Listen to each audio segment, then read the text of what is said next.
दिल की आवाज चैनल पर सुन रहे सभी आदरणीय श्रोताओं को नमस्कार। कहानी मां की बरसी पर अरबपति अपनी पूर्व पत्नी को कबाड़ उठाते देख दंग रह गया। 17 साल का वो राज जिसने उसे तोड़ कर रख दिया। उत्तर भारत में जुलाई की एक दोपहर, सूरज अभी पूरी तरह से चढ़ा भी नहीं था कि सड़क से गर्मी की ऐसी लपटें उठ रही थीं जैसे कोई भट्टी जल रही हो। कस्बे के बाजार से गुजरती सड़क पर काले रंग की एक 7 सीटर गाड़ी धूल उड़ाती हुई आगे बढ़ रही थी, जो सड़क किनारे की गर्म टिन की छतों और पटरियों पर बैठे छोटे मोटे दुकानदारों के बिल्कुल विपरीत लग रही थी। राजेश पिछली सीट पर बैठा था, आंखें खिड़की से बाहर देख रही थी, लेकिन उसका दिमाग अब भी शहर में हुई मीटिंग्स में उलझा हुआ था। अगर उसकी सेक्रेटरी ने 3 दिन पहले याद ना दिलाया होता तो शायद वो भूल ही गया होता कि आज उसकी मां की तीसरी बरसी है। काफी समय से लोग उसे एक बड़े व्यवसायी के रूप में जानते थे, जिसने खाली हाथों से अपना साम्राज्य खड़ा किया था। ये सुनते सुनते वो इसका आदी हो चुका था। लेकिन जितनी उसे इन तारीफों की आदत पड़ती गई, उतना ही वो उस छोटे से गांव से दूर होता गया जिसने उसे दाल रोटी और सब्जी खिलाकर पाला था, जहां सुबह मुर्गे की बांग और बारिश के बाद गीली मिट्टी की महक होती थी। गाड़ी जैसे ही बाजार के पास कचरे के ढेर के पास से गुजरी, राजेश की आंखें अचानक सिकुड़ गईं। चिलचिलाती धूप में एक औरत झुकी हुई बोतलें और एल्यूमीनियम के डिब्बे बीन रही थी। पास में एक पुराना फीका बोरा पड़ा था, जिसे लाल रंग की प्लास्टिक की रस्सी से बांधा गया था। उसकी झुकी हुई पतली पीठ धूप से फीकी पड़ चुकी एक पुरानी साड़ी में ढकी थी। प्लास्टिक की घिसी हुई चप्पलें सूखी फटी हुई जमीन पर घिसट रही थीं। ये दृश्य गरीब गांव में कोई अनोखी बात नहीं थी, लेकिन अनोखा तब हुआ जब उस औरत ने अपने माथे से पसीना पोंछने के लिए हाथ उठाया और उसकी साड़ी का पल्लू सिर से थोड़ा खिसका, जिससे उसका दुबला पतला चेहरा और धसी हुई आंखें दिखाई दी। राजेश का दिल जैसे किसी ने मुट्ठी में भींच लिया हो। उसने सीट पर हाथ मारा और उसकी आवाज खराश के साथ निकली, गाड़ी रोको, मेरे लिए रोको। ड्राइवर ने अचानक ब्रेक लगाया। राजेश लगभग सड़क पर कूद पड़ा। धूप त्वचा को जला रही थी और पुराने कचरे की तीखी गंध नाक में घुस रही थी, लेकिन उसे उस चेहरे के सिवा कुछ भी दिखाई नहीं दे रहा था। वो औरत, प्रिया, वहीं खड़ी रह गई। बोरा उसके हाथ से छूटकर जमीन पर गिर गया और कुछ खाली डिब्बे बाहर लुढ़क गए। उसने राजेश को देखा। न खुशी, न आंसू, ना ही किसी पुराने परिचित से मिलने की हैरानी। उसका चेहरा पीला पड़ गया, होंठ कांपने लगे और आंखों में एक ऐसी घबराहट थी जैसे उस पर कोई अचानक मुसीबत आ गई हो।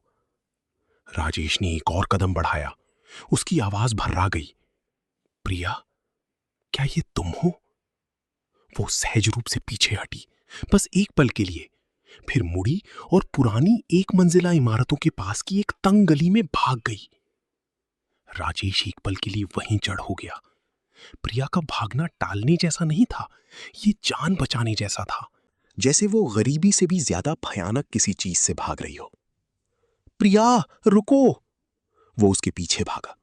गली के किनारे उगी घास उसके टखनों तक आ रही थी, बेलें उसकी पैंट में उलझ रही थीं और कांटों ने उसके हाथों को खरोंच दिया था। उसकी हल्के रंग की शर्ट एक तरफ से फट गई थी, उसके चमड़े के जूते कीचड़ में सन गए थे, लेकिन राजेश नहीं रुका। 17 साल पहले प्रिया ने उसे एक ठंडे खत के साथ छोड़ दिया था। उसने लिखा था कि वो गरीबी से थक चुकी है, अपनी जवानी को तंगी में दफन नहीं करना चाहती और एक अलग रास्ता चुनना चाहती है। उस खत ने उसके स्वाभिमान को ऐसी चोट पहुंचाई थी कि सालों बाद भी याद आने पर उसका दम घुटने लगता था। उसने सोचा था कि एक दिन वो इतना अमीर हो जाएगा कि उस अलगाव को सफलता की कीमत के रूप में देखेगा, लेकिन उसने कभी ये कल्पना नहीं की थी कि जिस औरत ने उसे छोड़ा था वो अपने ही गांव के कचरे के ढेर पर कबाड़ बीन रही होगी। गली के मोड़ पर पहुंचते पहुंचते प्रिया गायब हो चुकी थी। सिर्फ एक घुमावदार रास्ता बचा था जो गरीब मजदूरों की बस्ती में जाता था। दोनों तरफ पुरानी धब्बेदार दीवारें थीं और कुछ मुरझाए हुए सब्जियों के गमले बरामदे के किनारे रखे थे। राजेश हाँफता हुआ खड़ा हो गया। पसीना उसकी पीठ पर बह रहा था। उसके अंदर एक खालीपन और जलन की भावना बहुत धीरे धीरे, बहुत गहराई तक फैल रही थी। प्रिया इस हाल में कैसे पहुंच गई? वो उससे इतना क्यों डर रही थी? और पिछले 17 सालों में आखिर हुआ क्या था? वो गाड़ी में वापस आया। उसका चेहरा पत्थर की तरह भारी था। ड्राइवर ने शीशे से देखकर धीरे से पूछा, क्या अब भी कब्रिस्तान चलना है? राजेश ने तुरंत जवाब नहीं दिया। उसने अपना फोन निकाला और अपने भरोसेमंद सहायक का नंबर मिलाया। आवाज धीमी लेकिन सख्त थी। मेरे लिए एक व्यक्ति का पता लगाओ। नाम है प्रिया। मुझे जानना है कि वो कहां रहती है, किसके साथ रहती है, क्या काम करती है।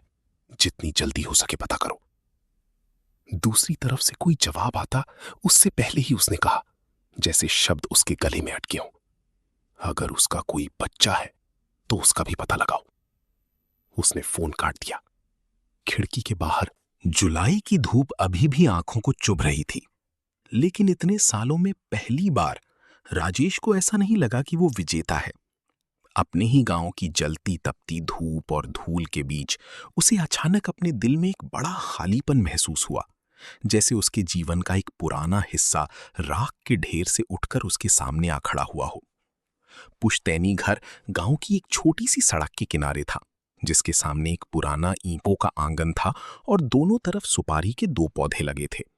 बाहर गली से ही अगरबत्ती के धुएं की महक आ रही थी, जो तले हुए प्याज, सब्जी और रसोई में पक रहे मांस की खुशबू से मिली हुई थी। चाकू की आवाज, चूल्हे पर जलती आग, औरतों का एक दूसरे को थालियां लाने के लिए बुलाना, बच्चों का आंगन में दौड़ना, ये सब एक गांव की बरसी के माहौल की जानी पहचानी आवाजें थीं। लेकिन आज राजेश के कदम पत्थर की तरह भारी थे। जैसे ही वो आंगन में दाखिल हुआ, रिश्तेदार उससे सवाल पूछने लगे। अरे वाह, राजेश बेटा आ गया, बहुत दिनों बाद गांव आया, सुना है आजकल बहुत बड़ा काम कर रहा है, मोटे हो गए हो, अब तो पूरे साहब लग रहे हो। राजेश ने शिष्टाचार के लिए सिर हिलाया। उसके होठों पर एक हल्की सी मुस्कान थी। कोई उसे चाय की मेज पर खींच रहा था, कोई शहर की प्रोजेक्ट के बारे में पूछ रहा था, और कोई पुश्तैनी घर को फिर से बनवाने, बच्चों के योगदान और घर के पीछे की जमीन के बारे में इशारे कर रहा था। हर बात में अपनापन लग रहा था, लेकिन भीड़ के बीच बैठे हुए भी उसका गला सूखा जा रहा था। प्रिया का कचरे की ढीर पर झुका हुआ चेहरा उसकी आंखों के सामने घूम रहा था। वो परछाई अगरबत्ती के धुएं, हंसी मजाक और ताजी बनी चाय के कप में भी घुस रही थी। एक चाची पास बैठकर बोली, तुम्हारी मां को गए 3 साल हो गए। बूढ़े तो चले जाते हैं, लेकिन जो जिंदा हैं उन्हें भी भाई भतीजों का ख्याल रखना पड़ता है। आगे चलकर अगर तुम्हारे पास पैसा हो तो इधर भी थोड़ी मदद करना। एक दूसरे चाचा ने अपनी सफेद दाढ़ी पर हाथ फेरते हुए कहा, हमारे खानदान में तुम्हारी जैसा कोई काबिल निकला, ये तो पुरखों का आशीर्वाद है। पूरा खानदान तुम पर निर्भर है। राजेश ये सब सुन रहा था और उसे एक अजीब सी ठंडक महसूस हो रही थी। ये नाराजगी नहीं थी, बल्कि एक तरह की उदासीनता थी। जितनी ज्यादा वो इन उम्मीदों भरी बातों को सुनता, उतना ही उसके सीने का खालीपन बढ़ता जाता। कभी कभी बहुत ज्यादा तारीफ भी थका देती है, खास तौर पर जब आपके दिल में एक तूफान उठ रहा हो जिसका सिरा आपको पता ना हो। ठीक उसी समय संजय गेट से अंदर आया। उसने एक सफेद शर्ट पहन रखी थी जो पेट पर थोड़ी तंग हो गई थी। हाथ में मोटरसाइकिल की चाबियां थीं और चेहरे पर एक चमकीली मुस्कान थी। अरे छोटे भाई, कब आए? पहले बताते तो मैं लेने आ जाता। ये कहते हुए संजय ने राजेश के कंधे पर ऐसे हाथ रखा जैसे उन दोनों के बीच कोई दूरी ही ना हो। उसके सस्ते परफ्यूम और सिगरेट की मिलीजुली गंध से राजेश ने अनजाने में ही खुद को थोड़ा पीछे कर लिया। पहले वो सोचता था कि संजय सिर्फ एक मौका परस्त इंसान है जो ताकतवर के साथ चिपक जाता है, लेकिन आज उसकी जरूरत से ज्यादा दोस्ताना मुस्कान देखकर राजेश के मन में एक कांटा सा चुभ गया। आप जल्दी आ गए? राजेश ने संक्षेप में कहा। संजय जोर से हंसा।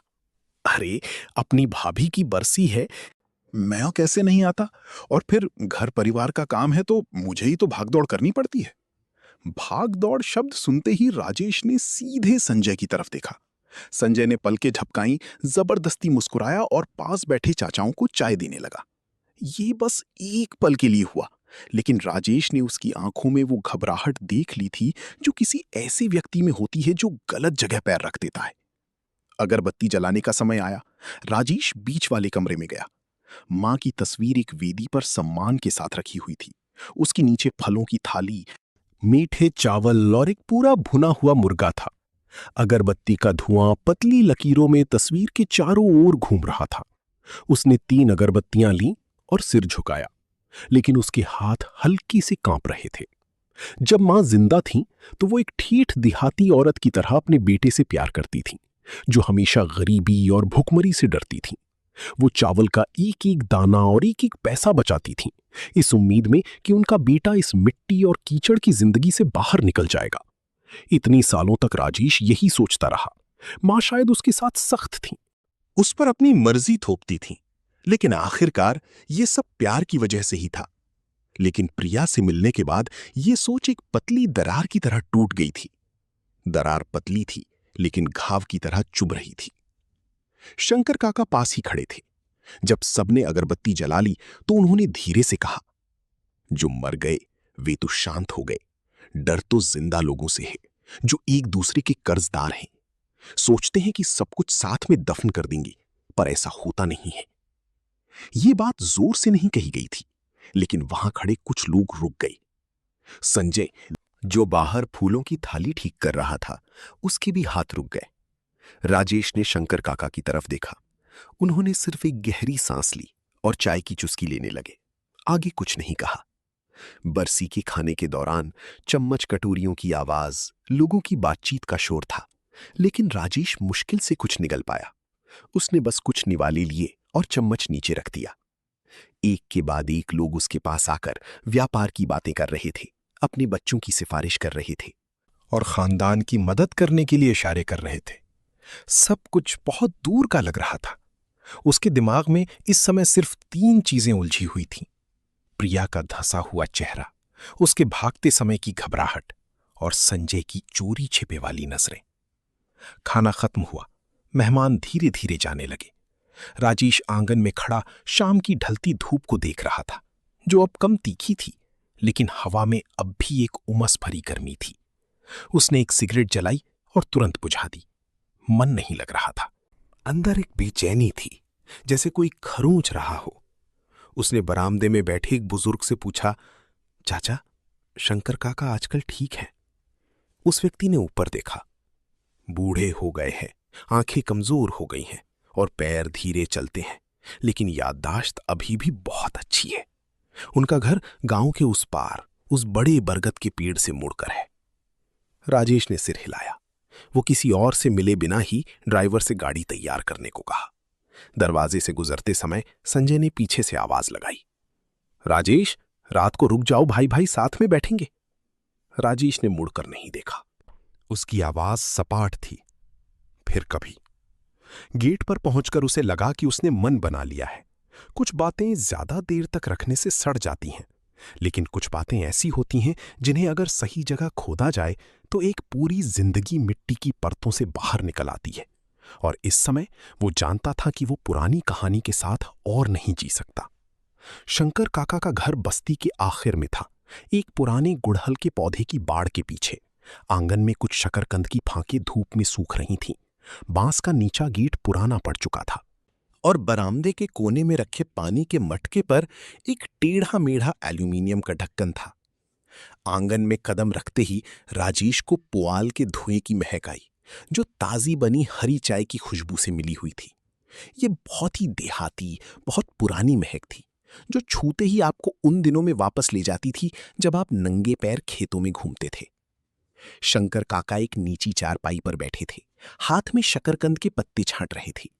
राजेश को देखकर उन्होंने आंखें सिकोड़ी, फिर थोड़ी देर बाद पहचाना और हाथ टेककर खड़े होने लगे। अरे राजेश बेटा, तुम? राजेश जल्दी से उन्हें सहारा देने के लिए आगे बढ़ा। हाँ काका, मैं हूं, आप बैठिए, खड़े मत होइए। काका मुस्कुराए और उसके हाथ पर धीरे से थपथपाया। बहुत दिनों बाद आए, लगा कि तुम इस बस्ती को भूल ही गए हो। राजेश चारपाई के पास एक प्लास्टिक की कुर्सी पर बैठ गया। काका की एक बहू रसोई से गर्म हरी चाय की केतली एक पुरानी एल्यूमिनियम की ट्रे में रखकर लाई और चुपचाप अंदर चली गई। आंगन में शाम की धूप अब नरम हो गई थी। कुछ मुर्गियां अमरूद के पेड़ के नीचे मिट्टी खोद रही थीं, कहीं दूर से ग्राम पंचायत के लाउडस्पीकर पर पशुओं के टीकाकरण की जानी पहचानी खबर आ रही थी। माहौल इतना सामान्य था, लेकिन राजेश का दिल पत्थर की तरह भारी था। उसने चाय का कप उठाया, लेकिन तुरंत नहीं पिया। थोड़ी देर बाद उसने धीमी और गहरी आवाज में कहा, काका, आज सुबह में प्रिया से मिला। काका की सब्जी छांटते हाथ रुक गए। माहौल में जैसी एक पल की खामोशी छा गई। उन्होंने ऊपर देखकर राजेश को देखा। उनकी बूढ़ी आंखें अचानक बहुत गहरी हो गई। तुम प्रिया से मिले? हाँ, मैं उससे कस्बे के बाजार के पास कचरे के ढेर पर मिला। राजेश ने मुश्किल से थूक निकला। मैंने उसे बुलाया तो वो भाग गई। शंकर काका ने एक गहरी सांस ली, एक ऐसी सांस जो जैसे पुरानी यादों का पूरा बोझ खींच लाई हो। उन्होंने सब्जियां नीचे रखी और अपने घुटनों पर हाथ फेरने लगे। ये तो होना ही था। वो तुमसे इस हाल में मिलेगी तो उसके दिल में तो तूफान मचना ही था। ये सुनकर राजेश का दिल बैठ गया। वो सीधा होकर बैठ गया। उसकी आवाज भर्रा गई। काका, आप जानते हैं कि क्या हुआ था? क्या उस समय सच में प्रिया ने मुझे गरीबी की वजह से छोड़ा था, जैसा कि उस खत में लिखा था? शंकर काका थोड़ी देर चुप रहे। बाहर गली से एक मोटरसाइकिल गुजरी और दूर चली गई। पीछे केले के कुछ पत्ते हवा में सरसरा रहे थे। आखिरकार उन्होंने धीरे धीरे कहा, नहीं, प्रिया ने तुम्हें गरीबी की वजह से नहीं छोड़ा। इन 4 शब्दों ने राजेश के सीने पर सीधा वार किया। उसने चाय का कप इतनी जोर से पकड़ा कि चाय छलक गई, लेकिन उसे पता नहीं चला। काका ने बताया कि उस समय राजेश शहर में किसी परिचित के पास काम सीखने गया था और गांव में ये खबर फैली हुई थी कि उसे बड़ा मौका मिलने वाला है। तुम्हारी मां खुश तो थीं, लेकिन उनमें गरीबी का डर खुशी से ज्यादा बड़ा था। उन्हें डर था कि बेटा जैसे ही कीचड़ से सिर उठाएगा, कोई उसे वापस नीचे खींच लेगा। उन्हें डर था कि अगर उसने एक गरीब घर की लड़की से शादी कर ली, जिसके पिता बीमार थे और मां भी अक्सर बीमार रहती थी, तो राजेश की जिंदगी फिर से रोटी कपड़े के चक्कर में फंस जाएगी। एक दोपहर जब राजेश शहर में था, तुम्हारी मां चुपचाप प्रिया के घर गई। बिना किसी लाग लपेट के वो आंगन के बीच में ही घुटनों पर बैठ गई। राजेश कुर्सी से उछल पड़ा। मेरी मां घुटनों पर बैठी? काका ने सिर हिलाया। आवाज धीमी थी। हां, वो सच में घुटनों पर बैठी थी।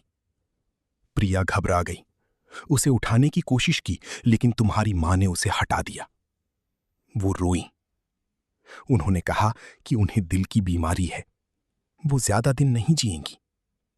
उन्होंने कहा कि उनकी जिंदगी तो दुख में बीती है। अब उनकी सारी उम्मीदें सिर्फ तुम पर टिकी हैं। उन्होंने प्रिया से भीख मांगी कि अगर वो तुमसे प्यार करती है तो उसे छोड़ दे, उसे तुम्हारे पैरों की बेड़ी ना बनने दे। राजेश ने यह सुना तो उसका सिर चकरा गया। काका का आंगन जैसे शाम की पीली रोशनी में धुंधला हो गया। उसने कभी कल्पना भी नहीं की थी कि उसकी मां ऐसा कर सकती हैं। एक सीधी साधी मेहनती देहाती औरत, जिसने अपने बेटे के लिए एक अजीब से प्यार में एक लड़की के सामने घुटने टेक दिए, जो अपने दिल में प्यार लिए बैठी थी, और उसे अपने बेटे की जिंदगी से दूर जाने के लिए मजबूर कर दिया। शंकर काका ने एक घूंट चाय पी और उदास आवाज में आगे बताया, प्रिया उस दिन बहुत रोई। उसने कहा कि वो तुम्हारे लौटने का इंतजार करेगी ताकि तुम दोनों बैठकर बात कर सको। उसने कहा कि जो भी मुसीबत आएगी वे साथ मिलकर सह लेंगे। लेकिन तुम्हारी मां नहीं मानी। वो रोती रहीं और भीख मांगती रहीं। कहती रहीं कि अगर तुम उससे प्यार करती हो तो उसके पैरों में पत्थर मत बांधो। उन्होंने कहा कि एक गरीब औरत के साथ रहकर तुम और भी गहरे धंस जाओगे। राजेश ने सिर झुका लिया। उसके जबड़े भिंच गए और उसकी नाक तक एक जलन महसूस हो रही थी। और प्रिया मान गई? काका ने उसे देखा। उनकी आंखें बूढ़ी थीं, लेकिन अभी भी तेज थीं। वो कहां मानना चाहती थी, लेकिन वो लड़की हमेशा ऐसी ही थी। हमेशा दूसरों के बारे में पहले सोचती थी। उसे डर था कि तुम दोनों के बीच फंस जाओगे। अगर तुमने उसे चुना तो तुम पर नाफरमान होने का इल्जाम लगेगा, और अगर मां को चुना तो जिंदगी भर पछताओगे। वो बरामदे में बैठी रोते रोते उसकी आंखें सूज गईं। फिर उसने मुझसे एक बात कही जो मुझे आज तक याद है। काका एक पल के लिए रुके, जैसे शब्दों को गिरने के लिए जगह दे रहे हों। उसने कहा, मुझे बस डर है कि वो मुझसे नफरत करेंगे काका। बस इसी एक वाक्य से राजेश को लगा जैसे किसी ने उसके सीने पर सीधा मुक्का मारा हो। इतने सालों तक उसने सच में नफरत की थी, इतनी नफरत की उसने उस दर्द को जीने के लिए ईंधन बना लिया था। नफरत ताकि उसे याद ना आए, नफरत ताकि वो पीछे मुड़कर उसे ढूंढने की कोशिश ना करे। और जिस इंसान से उसने सबसे ज्यादा नफरत की, उसे सिर्फ इस बात का डर था कि वो उससे नफरत करेगा। आंगन में अमरूद के कुछ पत्ते झड़कर गिरे। राजेश चुप बैठा रहा। उसकी आंखें लाल हो गईं, लेकिन उसने पलक नहीं झपकाई। थोड़ी देर बाद उसने पूछा, आवाज खराश भरी थी, लेकिन वो खत जो प्रिया ने लिखा था, जिसमें उसने गरीबी का ताना दिया था, कहा था कि वो और दुख नहीं सहना चाहती। शंकर काका ने सिर हिलाया। उस खत के बारे में मैं यकीन से नहीं कह सकता कि हर शब्द प्रिया का था या नहीं, लेकिन एक बात है जो तुम्हें जाननी चाहिए। राजेश ने ऊपर देखा। उसका दिल जोर जोर से धड़क रहा था। उस वक्त प्रिया 2 महीने से ज्यादा की गर्भवती थी। उसके सामने की दुनिया जैसे एक विशाल, ठंडे और गहरे शून्य में ढह गई। उसके हाथ से चाय का कप खट की आवाज के साथ सीमेंट के फर्श पर गिर गया और हरी चाय एक पतली लकीर में फैल गई। उसने उसे नहीं उठाया और ना ही कुछ कह सका, बस वहीं बैठा रहा। उसकी दोनों हाथ कांप रही थी। गला रुंध गया था। गांव की शाम अभी भी शांत थी, लेकिन उस आदमी के दिल में अतीत का एक हिस्सा फट गया था, इतना दर्दनाक जैसे किसी ने उसकी त्वचा को हड्डी से खींच लिया हो। शंकर काका के घर से निकलकर राजेश ने गाड़ी को सीधे घर नहीं ले जाने दिया। उसने ड्राइवर को गांव के बाहर बरगद के पेड़ के नीचे रुकने को कहा। वो काफी देर तक चुपचाप बैठा रहा, लेकिन उसके कानों में काका की बातें गूंज रही थीं। प्रिया गर्भवती थी। इतने सालों तक वो एक त्यागे हुए इंसान की तरह जीता रहा, जबकि बाहर कोई औरत अकेले ही अपने पेट में बच्चे को लेकर तूफानों से गुजर रही थी। ये सोचते ही उसका चेहरा गर्म हो गया और फिर ठंडा पड़ गया। राजेश ने अपना फोन निकाला और अपने सहायक को फोन किया। मेरे लिए उस समय की घटना की जांच करो।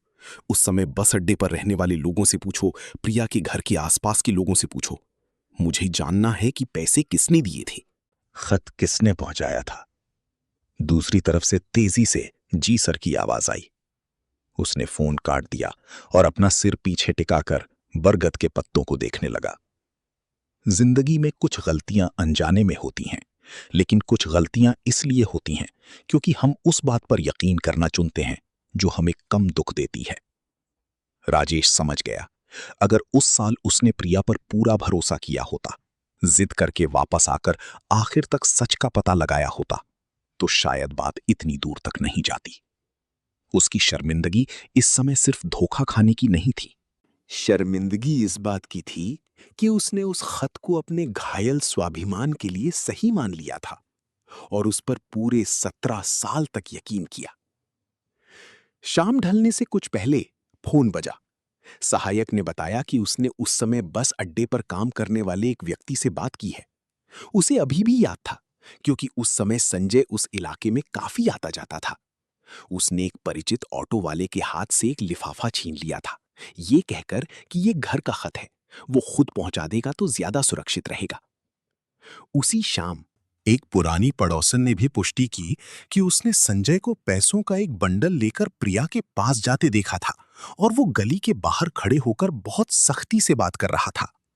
राजेश कुछ सेकंड चुप रहा और फिर सिर्फ एक वाक्य कहा, मैं समझ गया। वो वापस पुश्तैनी घर पहुंचा जब आंगन में लोग कम हो गए थे। बची हुई दावत की थालियां रसोई के कोने में रखी थीं। पीछे से बर्तन धोने की आवाज आ रही थी। संजय बरामदे में खड़ा सिगरेट पीते हुए 2 रिश्तेदारों के साथ हंस रहा था। राजेश को देखकर उसने आंखें सिकोड़ी। कहां चले गए थे? मैं तुम्हें कब से ढूंढ रहा था। राजेश ने जवाब नहीं दिया। वो सीधे उसके पास गया और उसके सामने खड़ा हो गया। उसकी आंखें इतनी शांत थीं कि संजय थोड़ा ठिठक गया।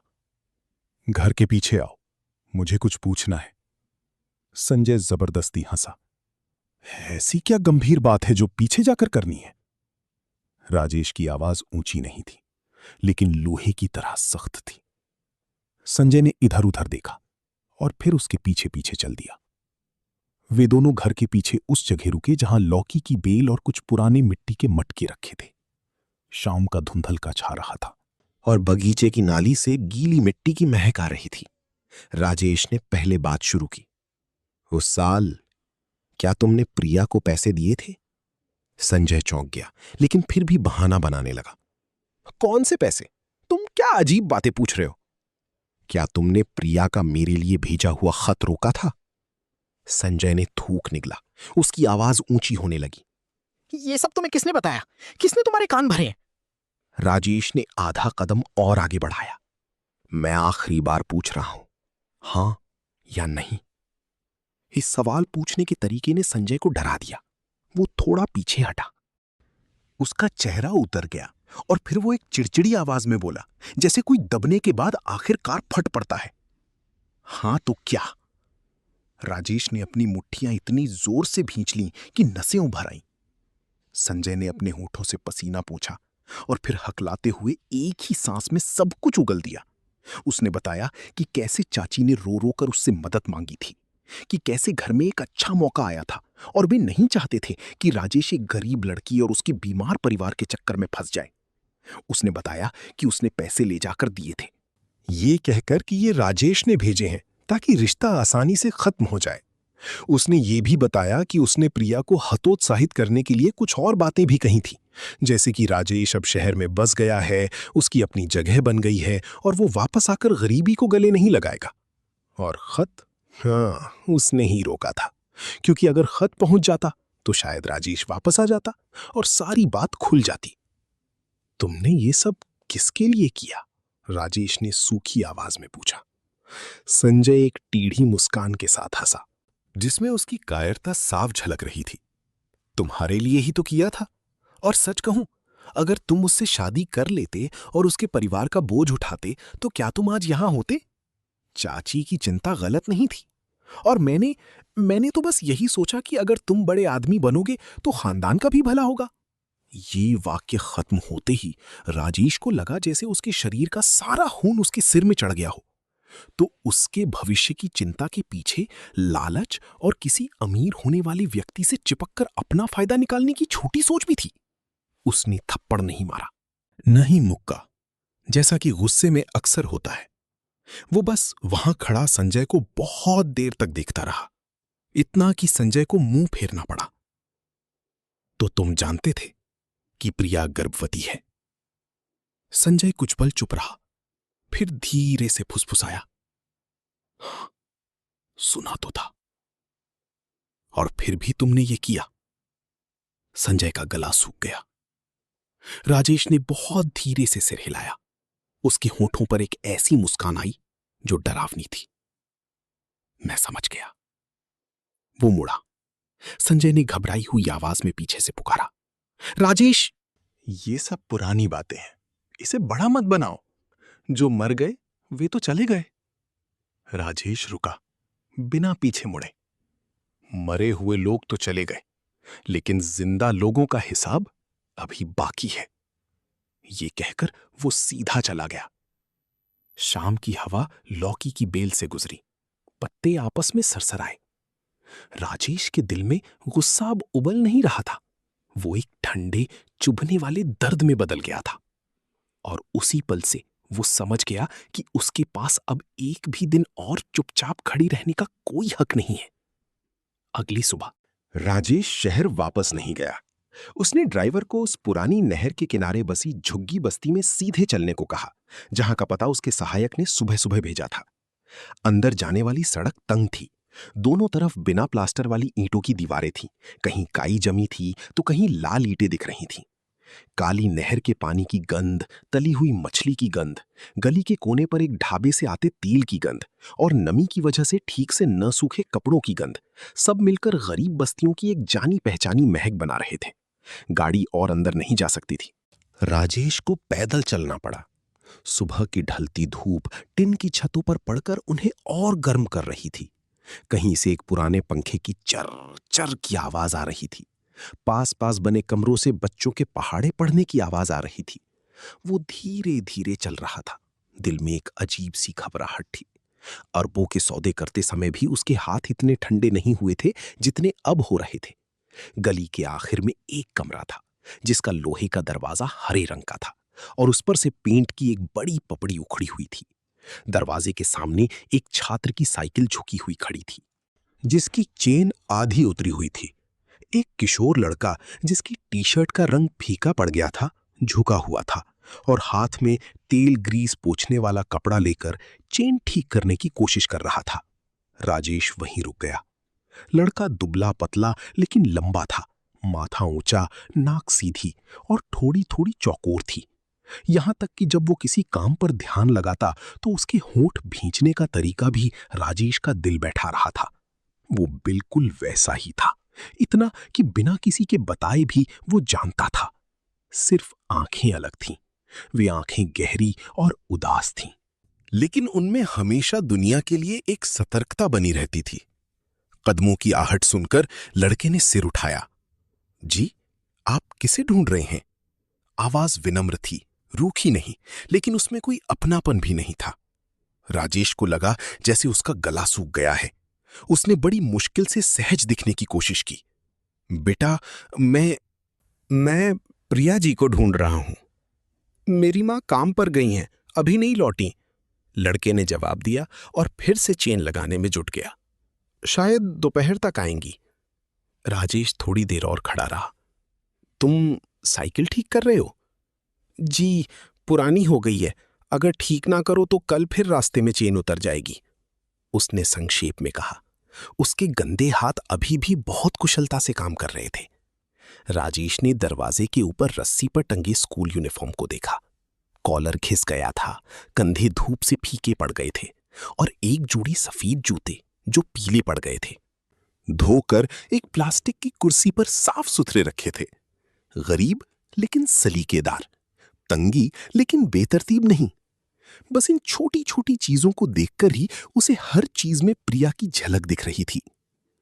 तुम किस क्लास में पढ़ते हो? लड़के ने सिर उठाया। इस बार उसने सामने खड़े आदमी को थोड़ा और ध्यान से देखा। जी, मैं 11वीं में हूं। आगे क्या करने का सोचा है? जी, लड़के ने अपना हाथ कपड़े से पूछा। मैं डॉक्टर बनना चाहता हूं। राजेश थोड़ा चौंक गया। डॉक्टर ही क्यों? लड़के ने बहुत तेजी से जवाब दिया। बिना किसी बनावट के, ताकि मैं गरीबों का इलाज कर सकूं और अपनी मां का भी। मां की कमर में बहुत समय से दर्द है, लेकिन वो बार बार टालती रहती हैं और ठीक से इलाज नहीं कराती। इस सीधी सादी बात ने राजेश के सीने में एक तेज छुरी की तरह चुभन पैदा की। उसने लड़के के हाथों को देखा। उंगलियों पर कहीं कहीं गांठें पड़ गई थीं। नाखून छोटे कटे हुए थे और नाखूनों के किनारों पर अभी भी साइकिल की काली ग्रीस लगी हुई थी। एक 16 साल का बच्चा जिसे सिर्फ पढ़ाई की चिंता करनी चाहिए थी। उसकी आवाज में एक ऐसे व्यक्ति की परिपक्वता थी जो जिम्मेदारियों का बोझ उठाना जानता था। राजेश ने आगे पूछा, आवाज नरम हो गई थी। तुम पढ़ाई के साथ साथ अपनी साइकिल भी खुद ही ठीक कर लेते हो? लड़के ने सिर हिलाया। जी, छोटे मोटे काम मैं खुद कर लेता हूं, पैसे बच जाते हैं। और गली के कोने पर एक मैकेनिक है, उन्होंने मुझे कुछ बार सिखाया भी है। ये कहकर वो फिर से चेन को खींचकर पहिया घुमाने की कोशिश करने लगा। राजेश खड़ा देखता रहा और उसका दिल बेचैन हो रहा था। उसने अपना बटुआ निकाला और कुछ नोट निकालते हुए ऐसे कहा जैसे वो लड़के को चौंकाना नहीं चाहता हो। बेटा, ये कुछ पैसे हैं, समझो कि नई चेन लगवाने और कुछ किताबें खरीदने में मदद हो जाएगी। लड़का तुरंत सीधा खड़ा हो गया। उसकी आंखों में अभी भी विनम्रता थी, लेकिन दूरी और साफ हो गई थी। जी नहीं अंकल, मुझे नहीं चाहिए। कोई बात नहीं, बस मैंने देखा। लड़के ने सिर हिलाया। मां ने सिखाया है, जो चीज अपनी मेहनत की ना हो उसे नहीं लेना चाहिए। और अगर जरूरत पड़ी तो मैं ढाबे पर काम करके भी पैसे कमा लूंगा।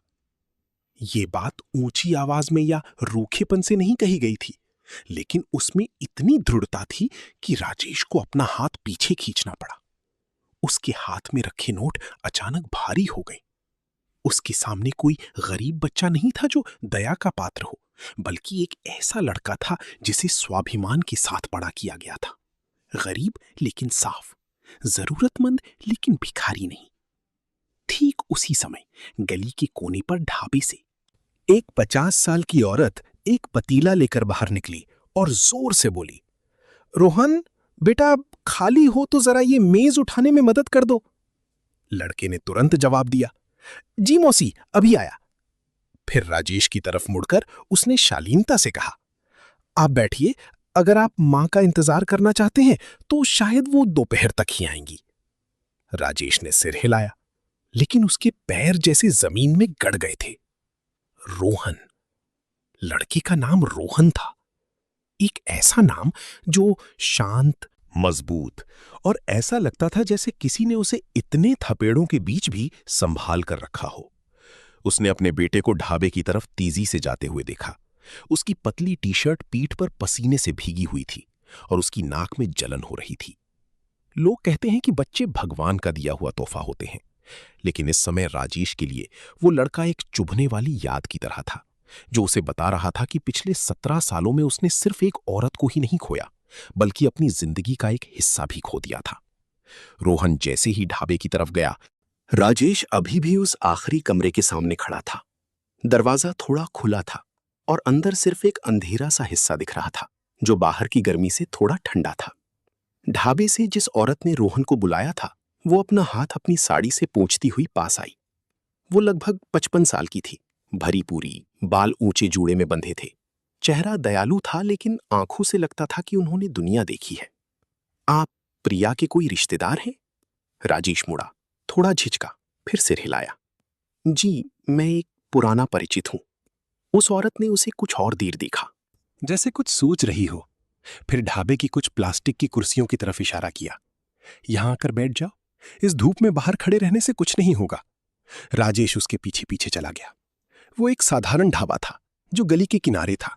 नीची टिन की छत थी और सामने चौक से लिखा एक बोर्ड लटका था, जिसके अक्षर धुंधले हो गए थे। एक छोटे गैस स्टोव पर सब्जी का पतीला रखा था, जिसमें से अभी भी भाप निकल रही थी।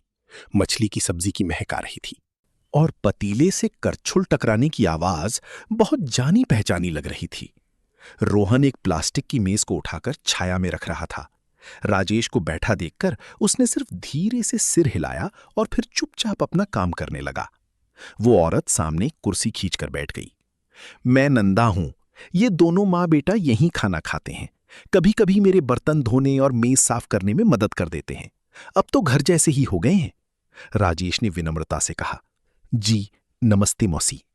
नंदा मौसी ने उसे बर्फ वाली चाय का एक ग्लास दिया, जिसमें चाय की कुछ पत्तियां तैर रही थीं। लेकिन उस झुग्गी की उमस भरी गर्मी में उस पानी के गिलास ने अचानक उसकी आंखों में आंसू ला दिए।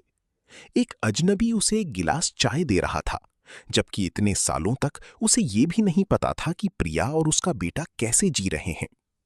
नंदा मौसी ने मेज पर हाथ टिकाया, आवाज धीमी हो गई। आप प्रिया के बारे में कितना जानते हैं? राजेश ने मुश्किल से थूक निगला, मुझे अभी पता चला है कि रोहन मेरा बेटा है। नंदा मौसी कुछ पल चुप रहीं, फिर एक गहरी सांस ली। बेचारी लड़की, जब वो पहली बार यहां गर्भवती आई थी तो एक मुरझाए हुए पत्ते की तरह लग रही थी। हाथ में कपड़ों का एक छोटा सा बंडल था और जेब में शायद कुछ 100 रुपए भी नहीं थे। बस अड्डे पर पहुंचते ही बच्चे की वजह से बेहोश हो गई। लोगों ने चंदा करके उसे क्लिनिक में भर्ती कराया। होश आने पर वो एक खोए हुए इंसान की तरह बैठी रही। राजेश ने सिर झुका लिया। उसकी उंगलियां प्लास्टिक की कुर्सी को कसकर पकड़ी हुई थीं। नंदा मौसी ने बताया कि उस समय प्रिया ने गली के आखिर में एक तंग कमरा किराए पर लिया था। बच्चे को जन्म देने के तुरंत बाद ठीक से आराम किए बिना ही वो कबाड़ बीनने और गत्ते इकट्ठा करने लगी। रात में वो ढाबे पर बर्तन धोती थी ताकि दूध के पैसे जुटा सके। एक बार बारिश में बाढ़ आ गई, दोनों मां बेटा भीग गए। फिर भी वो एक टिमटिमाते दिए के नीचे अपने बेटे के कपड़े सुखा रही थी। खुद भूखी रहती, लेकिन बेटी को देखकर ऐसे मुस्कुराती जैसे उसे कोई भूख ही न हो। एक बार आधी रात को रोहन को तेज बुखार हो गया। उसका शरीर जल रहा था।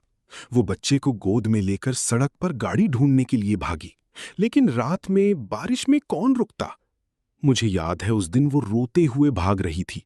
चप्पल टूट गई थी, लेकिन उसे पहनने का भी होश नहीं था। राजेश ने यह सुना तो जैसे वो दृश्य उसकी आंखों के सामने आ गया। एक दुबली पतली औरत अपने छोटे बच्चे को गोद में लेकर बारिश में भाग रही है।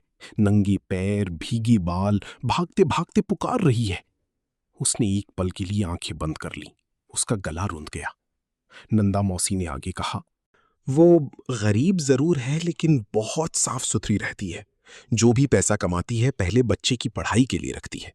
कई बार उसका खाना सिर्फ ठंडे चावल और चटनी होता है, लेकिन उसके बेटे के कपड़े हमेशा साफ सुथरे और किताबें सलीके से रखी होती हैं। वो मुझसे कहती थी, गरीब है तो क्या हुआ, मैं अपने बेटे को दोस्तों के सामने सिर झुकाने नहीं दूंगी। ठीक उसी समय बगल के कमरे से एक और औरत, श्यामा, सब्जी की टोकरी लेकर गुजरी। प्रिया का जिक्र सुनकर वो रुक गई। आप प्रिया दीदी की बात कर रही हैं मौसी? वो बहुत अच्छी हैं। भाई साहब, जब मेरा बेटा डेंगू की वजह से अस्पताल में था तो मेरे पास पैसे नहीं थे। प्रिया दीदी ने ही अपनी पूरी कबाड़ की कमाई मुझे दे दी थी। कुछ 100 रुपए ही थे, लेकिन उस समय सोने से भी ज्यादा कीमती थे। राजेश ने श्यामा की तरफ देखा। वो जबरदस्ती मुस्कुराई। बाहर से देखने पर वो थोड़ी सख्त लगती हैं, लेकिन किसी पर मुसीबत आती है तो वो बहुत मदद करती हैं, और मदद करके जताती भी नहीं। थोड़ी देर बाद नंदा मौसी उठी और कमरे का दरवाजा, जो थोड़ा बंद था, धीरे से खोला। अंदर जाकर देखो, यहां गरीबी है। लेकिन तुम समझ जाओगे कि लोग कैसे जीते हैं। राजेश अंदर गया। कमरा इतना छोटा था कि हाथ फैलाने पर दोनों दीवारें छू जाती। एक फोल्डिंग बिस्तर दीवार से सटा हुआ था, जिस पर एक फीकी लेकिन साफ चादर बिछी थी। रोहन की पढ़ने की जगह पर सिर्फ एक नीची लकड़ी की मेज थी, जिस पर किताबें सीधी कतार में रखी थीं और कुछ पेन एक साफ दूध के डिब्बे में रखे थे। रस्सी पर कुछ कपड़े टंगे थे जिनकी कोहनी पर सिलाई की हुई थी और वे सलीके से तह किए हुए थे।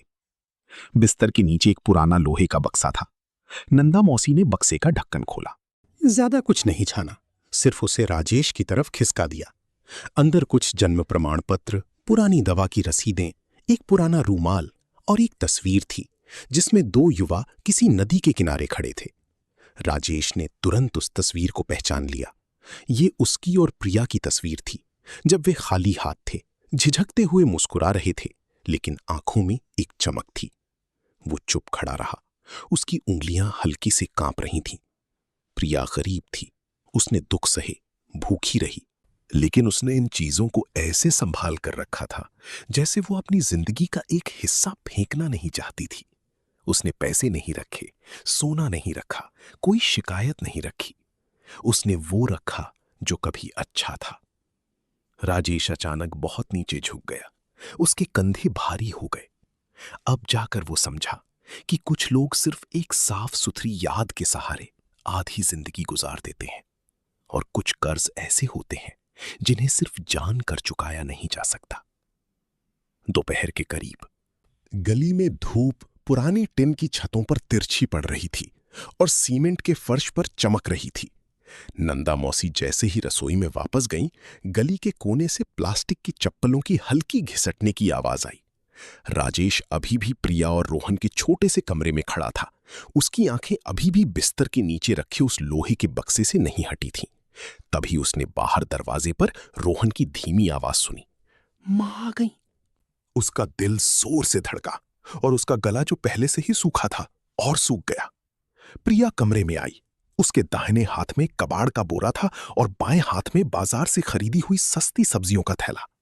उसका चेहरा धूप से काला पड़ गया था और कुछ बाल उसके माथे पर चिपके हुए थे। जैसे ही उसने सिर उठाकर राजेश को अपने कमरे के बीच में खड़ा देखा, वो वहीं खड़ी रह गई, जैसे किसी ने उसे जमीन पर कीलों से ठोक दिया हो। बोरा उसके हाथ से छूटकर नीचे गिर गया, जिससे एक धीमी, भारी आवाज आई। किसी ने तुरंत कुछ नहीं कहा। कमरा, जो पहले से ही तंग था, अब सांस लेने के लिए भी छोटा पड़ रहा था। बाहर नंदा मौसी के ढाबे से शोर आ रहा था, लेकिन अंदर सिर्फ 3 लोगों की सांसों की आवाज थी, जो जिंदगी के एक बहुत लंबे मोड़ पर फंस गए थे। प्रिया ने पहले बोलना शुरू किया। उसकी आवाज न ऊंची थी न कांप रही थी, बल्कि एकदम ठंडी थी। तुम्हें यहां आने की इजाजत किसने दी? राजेश सीधा खड़ा हो गया। उसके हाथ नीचे थे और मुट्ठियां भींची हुई थीं। माफ करना, मैं सिर्फ तुमसे बात करने आया था। सब कुछ साफ करने। प्रिया बेरुखी से हंसी, एक ऐसी हंसी जो रेजर की धार की तरह पतली थी। क्या साफ करना है? 17 साल हो गए, अब क्या साफ करने को बचा है? रोहन दरवाजे पर ही खड़ा था। उसकी आंखें एक से दूसरे को देख रही थीं। वो ना तो पूरी तरह अंदर आया और ना ही गया। उसकी वो खामोश खड़ी मुद्रा राजेश को और ज्यादा तकलीफ दे रही थी। उसने अपनी आवाज धीमी की। मुझे अभी अभी सब कुछ पता चला है, उस समय के बारे में, मेरी मां का तुमसे मिलना, संजय का खत रोकना और तुम्हारा गर्भवती होना। ये सुनते ही प्रिया की कमर अकड़ गई। उसने एक पल के लिए अपना चेहरा घुमाया, जैसे अपने सीने में उठे तूफान को निगलने की कोशिश कर रही हो। फिर धीरे धीरे मुड़ी। तो पता चल गया तो क्या? मैं अपनी गलती मानने और अपने बेटे को अपनाने आया हूं। बेटी को अपनाने? शब्द सुनते ही कमरे का माहौल जैसे जम गया। रोहन ने जोर से पलकें झपकाई और प्रिया के मुंह से एक छोटी सूखी हंसी निकली जो डरावनी थी। अपनाओगे? उसने सीधे राजेश की आंखों में देखा। तुम किस हक से अपनाओगे? प्रिया, तुम मुझे 17 साल कैसे लौटाओगे, जब वो पूछता था कि उसके पापा कहां हैं? यह सवाल ऊंची आवाज में नहीं था, लेकिन उसने राजेश के चेहरे पर एक थप्पड़ से ज्यादा जोर से वार किया। उसने मुंह खोला लेकिन कुछ कह नहीं सका। उसने अपने दिमाग में जो भी तैयारी की थी, जैसे कि भरपाई करेगा, बच्चे की पढ़ाई का खर्च उठाएगा, दोनों को इस जगह से बाहर निकालेगा, वो सब एक पल में बिखर गया। हाँ, वो क्या लौटा सकता था? पैसा, घर या कुछ देर से मांगी गई माफी? एक बच्चे के जीवन में कुछ खालीपन ऐसे होते हैं जिन्हें सोना भरकर भी नहीं भरा जा सकता। प्रिया ने सब्जियों का थैला मेज पर रखा। हर हरकत बहुत धीमी थी, जैसे खुद को कांपने से रोकने की कोशिश कर रही हो। जब वो रात में बुखार से तपता था तो पूछता था कि पापा कहां हैं। मैं कहती थी कि पापा दूर काम पर गए हैं। जब उसके दोस्त उसे चिढ़ाते थे तो वो पूछता था कि स्कूल की मीटिंग में पापा क्यों नहीं आते। मैं कहती थी कि पापा व्यस्त है। जब वो थोड़ा और बड़ा हुआ तो उसने पूछना बंद कर दिया। ऐसा नहीं था कि उसे जरूरत नहीं थी, बल्कि इसलिए कि वो जानता था कि पूछने का कोई फायदा नहीं है। रोहन ने सिर झुका लिया। उसके जबड़े भिंच गए और उसकी उंगलियां दरवाजे के चौखट पर सफेद पड़ गईं। राजेश ने आधा कदम आगे बढ़ाया और फिर रुक गया। मुझे नहीं पता था। अगर मुझे पता होता। प्रिया ने उसकी बात काटी। अगर तुम्हें पता होता तो क्या तुम वापस आते? या उस समय तुम भी सोचते कि तुम्हारा भविष्य बन रहा है, तुम गरीबी से बाहर निकल रहे हो, और फिर तुम खुद को तसल्ली दे लेते कि चलो शायद उस लड़की ने मुझे सच में छोड़ दिया। राजेश ने सिर झुका लिया। यही बात सबसे ज्यादा दर्दनाक थी, क्योंकि ये इतनी सच थी कि वो इसका कोई जवाब नहीं दे सकता था।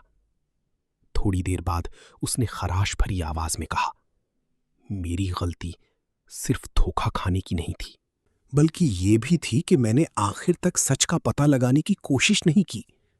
ये सुनकर प्रिया की आंखें लाल हो गईं, लेकिन वो रोई नहीं। वो थक कर मेज के किनारे टिक गई। मुझे तुम्हारी तसल्ली के लिए और बातें नहीं सुननी है, और ना ही मुझे तुम्हारी दया चाहिए। हम माँ बेटा गरीब जरूर हैं, लेकिन हमने कभी किसी के आगे हाथ नहीं फैलाया। रोहन ने तब जाकर आवाज दी। उसकी आवाज टूट रही थी। माँ, क्या ये सच है? प्रिया अपने बेटे की तरफ मुड़ी। उसकी आंखों में जो भी सख्ती थी वो एक पल में पिघलकर प्यार में बदल गई। हाँ, ये तुम्हारे असली पिता हैं। रोहन वहीं खड़ा रह गया। उसका चेहरा पीला पड़ गया। कुछ सेकंड पत्थर की तरह भारी गुजरे। फिर उसने मुड़कर राजेश को देखा। उसकी आंखों में शक, चोट, दुख और गुस्सा सब कुछ मिला हुआ था। राजेश ने अपने बेटे को देखा और उसे लगा जैसे कोई उसका दिल मरोड़ रहा हो। रोहन, बेटा। उसकी आवाज आखिरी शब्द पर रुक गई। प्रिया ने धीरे से कहा। उसकी आवाज अब बहुत थक गई थी। तुम जाओ, मैं आज और बात नहीं कर सकती। राजेश एक पल के लिए चुप खड़ा रहा, फिर उसने अपने बटुए से एक छोटा कागज निकाला जिस पर उसने अपना फोन नंबर लिखा हुआ था और उसे मेज के कोने पर रख दिया। मैं तुम्हें माफ करने के लिए मजबूर नहीं करूंगा, ना ही मैं बेटे को कुछ भी कहने के लिए मजबूर करूंगा, लेकिन आज से जब भी तुम दोनों को कोई जरूरत हो मुझे फोन करना। वो दरवाजे की तरफ मुड़ा। रोहन के पास से गुजरते हुए वो रुकना चाहता था। उसके कंधे को छूना चाहता था, लेकिन आखिरकार उसने सिर्फ अपनी मुट्ठी भींची और सीधा चला गया। गली के कोने तक पहुंचते पहुंचते धूप अभी भी जल रही थी, लेकिन उस आदमी के दिल में सिर्फ एक गहरी ठंडी खाई थी, इतनी ठंडी जैसे उसे पता चल गया हो कि उसने अभी अभी जिंदगी के सबसे बड़े कर्ज को छुआ है जिसे चुकाने का कोई तरीका नहीं है। राजेश के वहां आने के बाद उस झुग्गी बस्ती में जैसे एक अजीब सी हवा चलने लगी।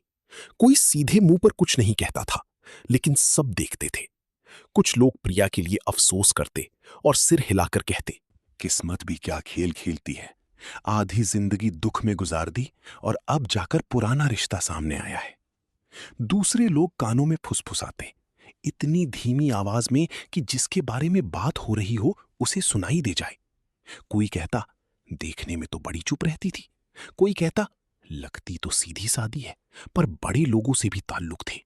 और कोई कहता, लगता है अब मां बेटे की किस्मत बदलने वाली है। ये बातें ऊंची नहीं थीं, लेकिन उस तंग गली में घूम फिरकर कानों में पड़ती तो दिमाग खराब कर देती। प्रिया वैसी ही रही।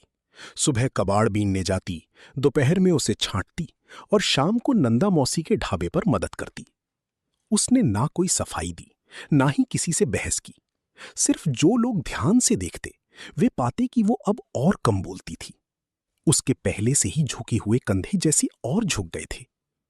कुछ दुख ऐसे होते हैं जिन्हें लोग इतने लंबे समय तक संभाल कर रखते हैं कि जब उन्हें फिर से कुरेदा जाता है तो लड़ने की ताकत भी नहीं बचती।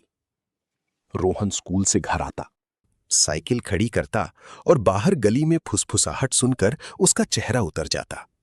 वो अपनी मां से तुरंत कुछ नहीं पूछता, बस चुपचाप पढ़ने में लग जाता। बीच बीच में वो सिर उठाकर अपनी मां को देखता। उसकी आंखों में प्यार के साथ साथ कुछ ऐसा भी होता था जिसे वो नाम नहीं दे पा रहा था। ठीक उसी समय एक और पुरानी मुसीबत आ गई। एक उमस भरी दोपहर जब प्रिया दरवाजे के बाहर बैठकर रद्दी कागज छांट रही थी, एक मोटे पेट वाला आदमी जिसके गले में नकली सोने की चेन थी, गली के कोने पर अपनी मोटरसाइकिल रोककर अंदर आया। उसने कुछ पुराने मुड़े तुड़े कागज निकाले और तीखी आवाज में बोला, प्रिया बहन, पुराना कर्ज चुकाने की तारीख कब की निकल गई, कब तक टालती रहोगी? प्रिया का रंग उड़ गया।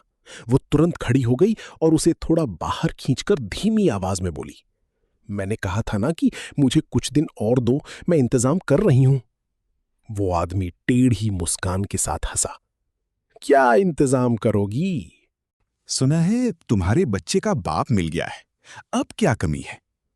ये बात उस औरत के मुंह पर नमक फेंकने जैसी थी जो अपनी बची खुची शांति बनाए रखने की कोशिश कर रही थी। प्रिया ने अपनी साड़ी का पल्लू कसकर पकड़ लिया। तमीज से बात करो। क्या तमीज?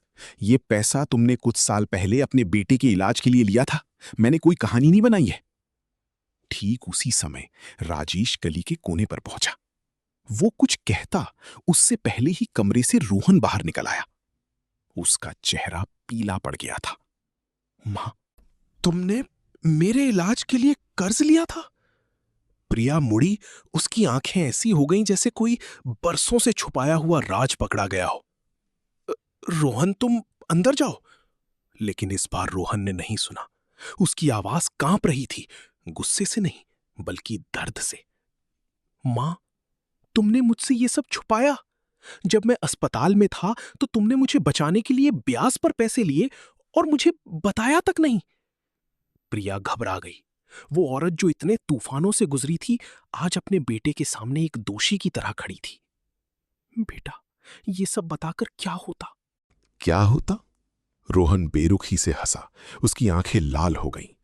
मां के लिए बात खत्म हो गई, लेकिन मेरे लिए नहीं। मैं सोचता था कि मैं सिर्फ मां के पसीने से बड़ा हुआ हूं, पर पता चला कि मैं कर्ज की बोझ से भी बड़ा हुआ हूं। माहौल भारी हो गया। नंदा मौसी ढाबे से देख रही थी, गहरी सांस ले रही थी, लेकिन बीच में बोलने की हिम्मत नहीं कर रही थी। कर्ज मांगने वाला आदमी कुछ और कहने ही वाला था कि राजेश आगे बढ़ा। उसकी आवाज गहरी और ठंडी थी। कागज मुझे दो। उस आदमी ने राजेश को पहचानते ही अपना रवैया बदल लिया। जी, मैं तो सिर्फ याद दिलाने आया था। राजेश ने कर्ज के कागज लिए, उन्हें तेजी से पढ़ा और फिर एक एक शब्द साफ साफ कहा। मूलधन, ब्याज, तारीख, हस्ताक्षर। मैं सब कुछ अपने लोगों से जांच करवाऊंगा। जो हिस्सा कानूनी है मैं उसका भुगतान कर दूंगा, और जो हिस्सा ज्यादा ब्याज का है उसे वसूलने की कोशिश भी मत करना। वो आदमी कुछ हां हूं करके पीछे हट गया। राजेश ने उसे नहीं रोका, ना ही उसने सबके सामने पैसे दिए और ना ही कोई एहसान जताया। उसने सिर्फ प्रिया की तरफ मुड़कर कहा, मैं इसे कानून के मुताबिक संभाल लूंगा। किसी को भी तुम्हारी मजबूरी का फायदा उठाने की इजाजत नहीं होगी। प्रिया ने उसे देखा, होंठ भींचे हुए। उसकी आंखों में नाराजगी थी, स्वाभिमान था, लेकिन एक ऐसी थकान भी थी जिसे झुकना पड़ रहा था। रोहन दरवाजे पर चुपचाप खड़ा था। उसने राजेश को बहुत देर तक देखा, फिर अपनी मां की तरफ मुड़ा। आवाज धीमी हो गई, लेकिन पहले से ज्यादा दर्दनाक थी।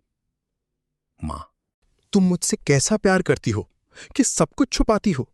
क्या तुम्हें डर था कि मैं ये जानकर पढ़ाई छोड़ दूंगा? या तुम्हें लगता है कि मैं इतना नाकारा हूं कि सिर्फ खा सकता हूं और पढ़ सकता हूं?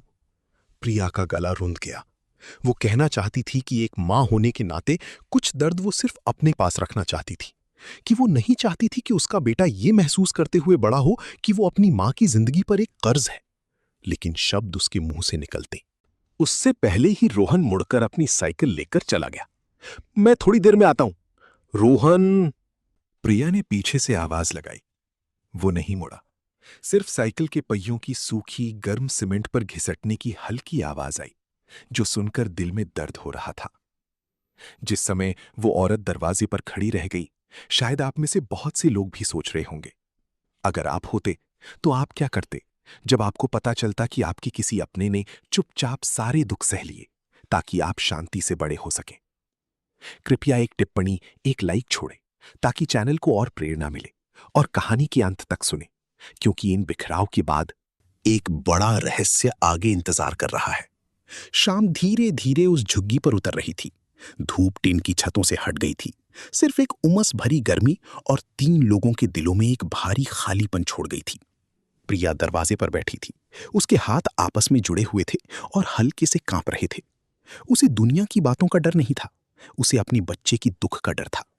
और राजेश कुछ कदम दूर खड़ा था, पहली बार समझ रहा था कि एक ऐसे परिवार में कदम रखने के लिए जो पहले ही बहुत जख्मी हो, सिर्फ अच्छी नीयत ही काफी नहीं है। उसके साथ धैर्य और उनके साथ दर्द सहने की हिम्मत भी लानी पड़ती है। उस शाम मौसम बहुत तेजी से बदला। पहले तो गर्मी की उमस थी, लेकिन आधे घंटे में ही नहर की तरफ से काले बादल घिर आए। हवा झुग्गी की गलियों से गुजरी, नंदा मौसी के ढाबे के सामने लगे तिरपाल फड़फड़ाने लगे, और नहर के पानी की गंध गर्म मिट्टी की महक से मिलकर अजीब लग रही थी।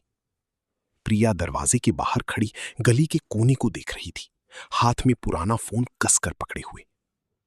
उसने रोहन को कई बार फोन किया, लेकिन दूसरी तरफ से कोई जवाब नहीं आया। नंदा मौसी पास आई, धीमी आवाज में बोली, वो गुस्से में है, शायद थोड़ा घूमकर शांत हो जाएगा, थोड़ी देर और इंतजार कर लो। प्रिया ने सिर हिलाया। आपसे ज्यादा मैं अपने बेटे को जानती हूं। रोहन उस तरह का बच्चा नहीं था जो बड़ों को परेशान करने के लिए घर से भाग जाए। वो तब गया था जब उसका दिल दुख रहा था, और एक ऐसे बेटे का दर्द जो अपनी मां से बहुत ज्यादा प्यार करता है, अक्सर गलत विचारों में बदल जाता है। ये सोचते ही उसका दिल जलने लगा। नहीं, मैं उसे ढूंढने जा रही हूं। उसने दरवाजे के पीछे टंगा एक पतला रेनकोट उठाया। ठीक उसी समय राजेश गली से अंदर आया। उसने कर्ज के कागजों की जांच करवा ली थी और कुछ बताने ही वाला था कि उसने प्रिया का पीला चेहरा देखा। क्या हुआ? रोहन शाम से घर नहीं लौटा, प्रिया ने तेजी से जवाब दिया। फोन भी नहीं उठा रहा। राजेश ने अपने जबड़े भींच लिए। मैं तुम्हारे साथ चलता हूं। नहीं, मैं खुद जा सकती हूं। कहने को तो कह दिया, लेकिन ये कहते ही प्रिया तेजी से गली की तरफ बढ़ गई। उसका पतला शरीर थोड़ा लड़खड़ाया, क्योंकि उसकी कमर का पुराना दर्द उसे सालों से परेशान कर रहा था।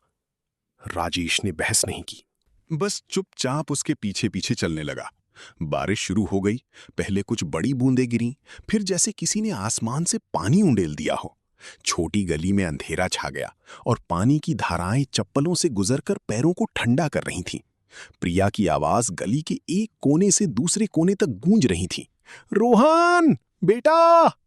उसने साइबर कैफे, स्कूल के पास के मैदान और उस मकई बेचने वाले ठेले पर भी पूछा, जहां रोहन कभी कभी स्कूल के बाद जल्दी में कुछ खा लेता था। हर जगह से ना में जवाब मिला। बारिश और तेज हो गई। उसके बाल गालों पर चिपक गए। पुराना रेनकोट उसे पूरी तरह से नहीं ढक पा रहा था और वो नीचे तक भीग गई थी। लेकिन वो चलती रही और बुलाती रही। उसकी सांसें टूट रही थीं। राजेश ने कुछ लोगों को नहर के किनारे और बड़ी सड़कों पर ढूंढने के लिए भेजा, लेकिन वो खुद भी चुप नहीं बैठ सका। वो ऐसे भाग रहा था जैसे कोई उसके पीछे पड़ा हो। पहली बार जिस आदमी ने बड़े बड़े सौदों पर ठंडे दिमाग से हस्ताक्षर किए थे, आज उसके हाथ पैर ढीले पड़ रहे थे, सिर्फ इसलिए क्योंकि उसे नहीं पता था कि उसका बेटा कहाँ है। शाम की लगभग 7 बजे आसमान में घना अंधेरा था। प्रिया एक छोटे से पार्क के पास की सड़क से गुजर रही थी, जहां कुछ पुराने इमली के पेड़ और गन्ने के रस के ठेले तिरपाल से ढके हुए थे। उसने दूर से एक साइकिल देखी जो रोहन की साइकिल जैसी लग रही थी, और वो तेजी से सड़क पार करने लगी। ठीक उसी समय विपरीत दिशा से एक मोटरसाइकिल तेजी से आई। पहिया पानी के गड्ढे पर फिसला और सीधे उससे जा टकराया। सब कुछ एक पल में हो गया। प्रिया लड़खड़ा गई, उसका पैर चिकनी सड़क पर फिसला और उसका सिर डामर पर एक भारी आवाज के साथ गिरा। सस्ता हेलमेट एक तरफ छिटक गया, रेनकोट फट गया और वो बारिश के बीच सड़क पर बिना हिले डुले पड़ी रही। सड़क पर लोग चिल्लाने लगे। किसी ने अपनी मोटरसाइकिल रोकी, किसी ने एम्बुलेंस को फोन किया। राजेश को एक अजनबी का फोन आया। उसे सिर्फ कुछ शब्द सुनाई दिए, आपके किसी रिश्तेदार का पार्क के पास एक्सीडेंट हो गया है। उसका दिल जैसे नीचे गिर गया। वो भागकर वहां पहुंचा। जैसे ही उसने प्रिया को पीली स्ट्रीट लाइट के नीचे पड़े देखा, खून बारिश के पानी में मिलकर उसके माथे से बह रहा था। उसके पैर कांप गए। प्रिया! वो उसके पास घुटनों पर बैठ गया। उसके हाथ इतने कांप रहे थे कि वो उसकी नब्ज छूने की हिम्मत भी नहीं कर पा रहा था। प्रिया का चेहरा पीला पड़ गया था, होंठ नीले पड़ गए थे। बारिश उसके कंधों पर बरस रही थी, लेकिन उसे ठंडक महसूस नहीं हो रही थी, सिर्फ सीने में एक घुटन महसूस हो रही थी। ठीक उसी समय एम्बुलेंस पहुंची और पार्क की तरफ से रोहन भागता हुआ आया। वो पूरी तरह भीगा हुआ था और उसके चेहरे पर खून की एक बूंद भी नहीं थी। जैसे ही उसने अपनी मां को स्ट्रेचर पर देखा, वो एक टूटी हुई आवाज में चिल्लाया, मां! रोहन आगे बढ़ा, मां का हाथ पकड़ा। उसके आंसू बारिश के पानी में मिल गए। मेरी वजह से, ये सब मेरी वजह से हुआ। जब स्वास्थ्यकर्मी स्ट्रेचर को गाड़ी में रख रहे थे, तो वो मुड़कर राजेश की तरफ आया। उसके होंठ कांप रहे थे, आंखें डर से लाल थीं।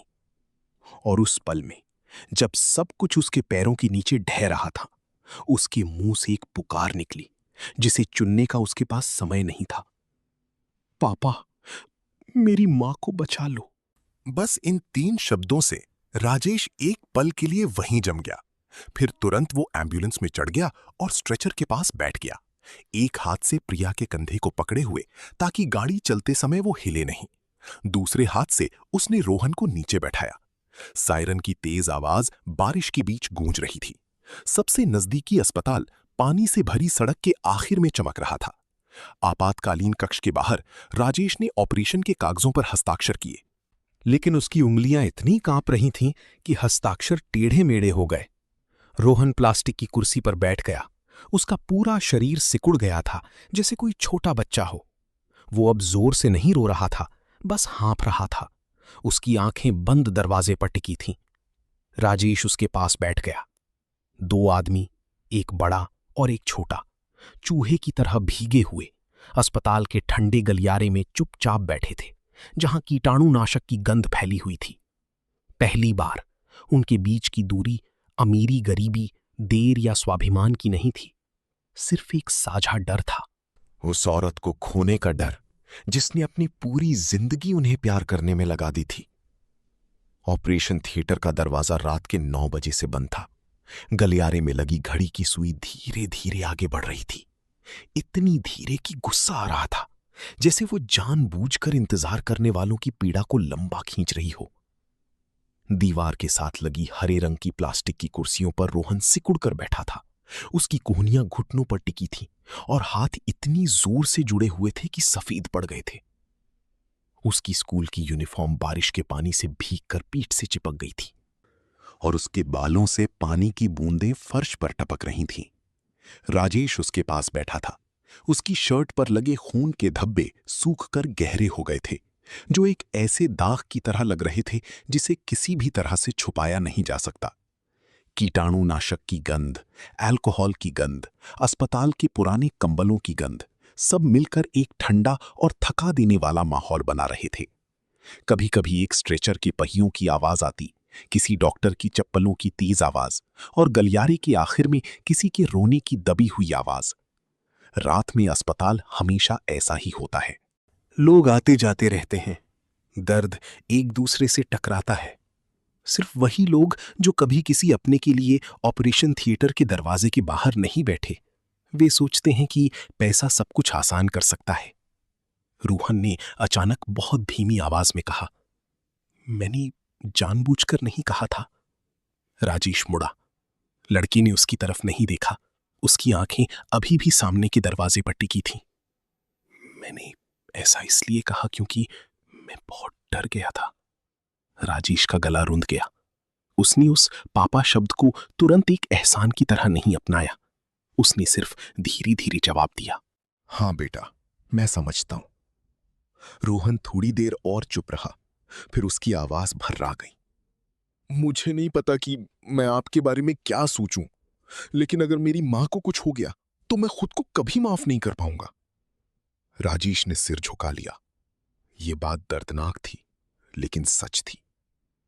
उसने बहुत धीरे से कहा, मैं भी। इस बार रोहन ने उसे नहीं टोका।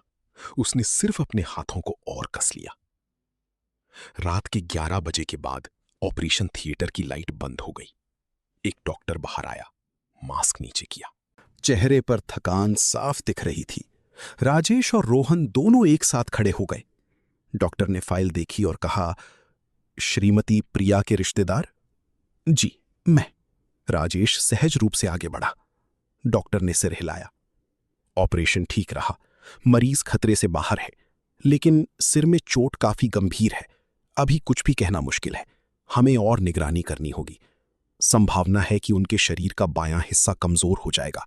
शायद लकवा भी मार सकता है। लकवा शब्द सुनते ही रोहन जैसे किसी ने उसकी सारी ताकत खींच ली हो।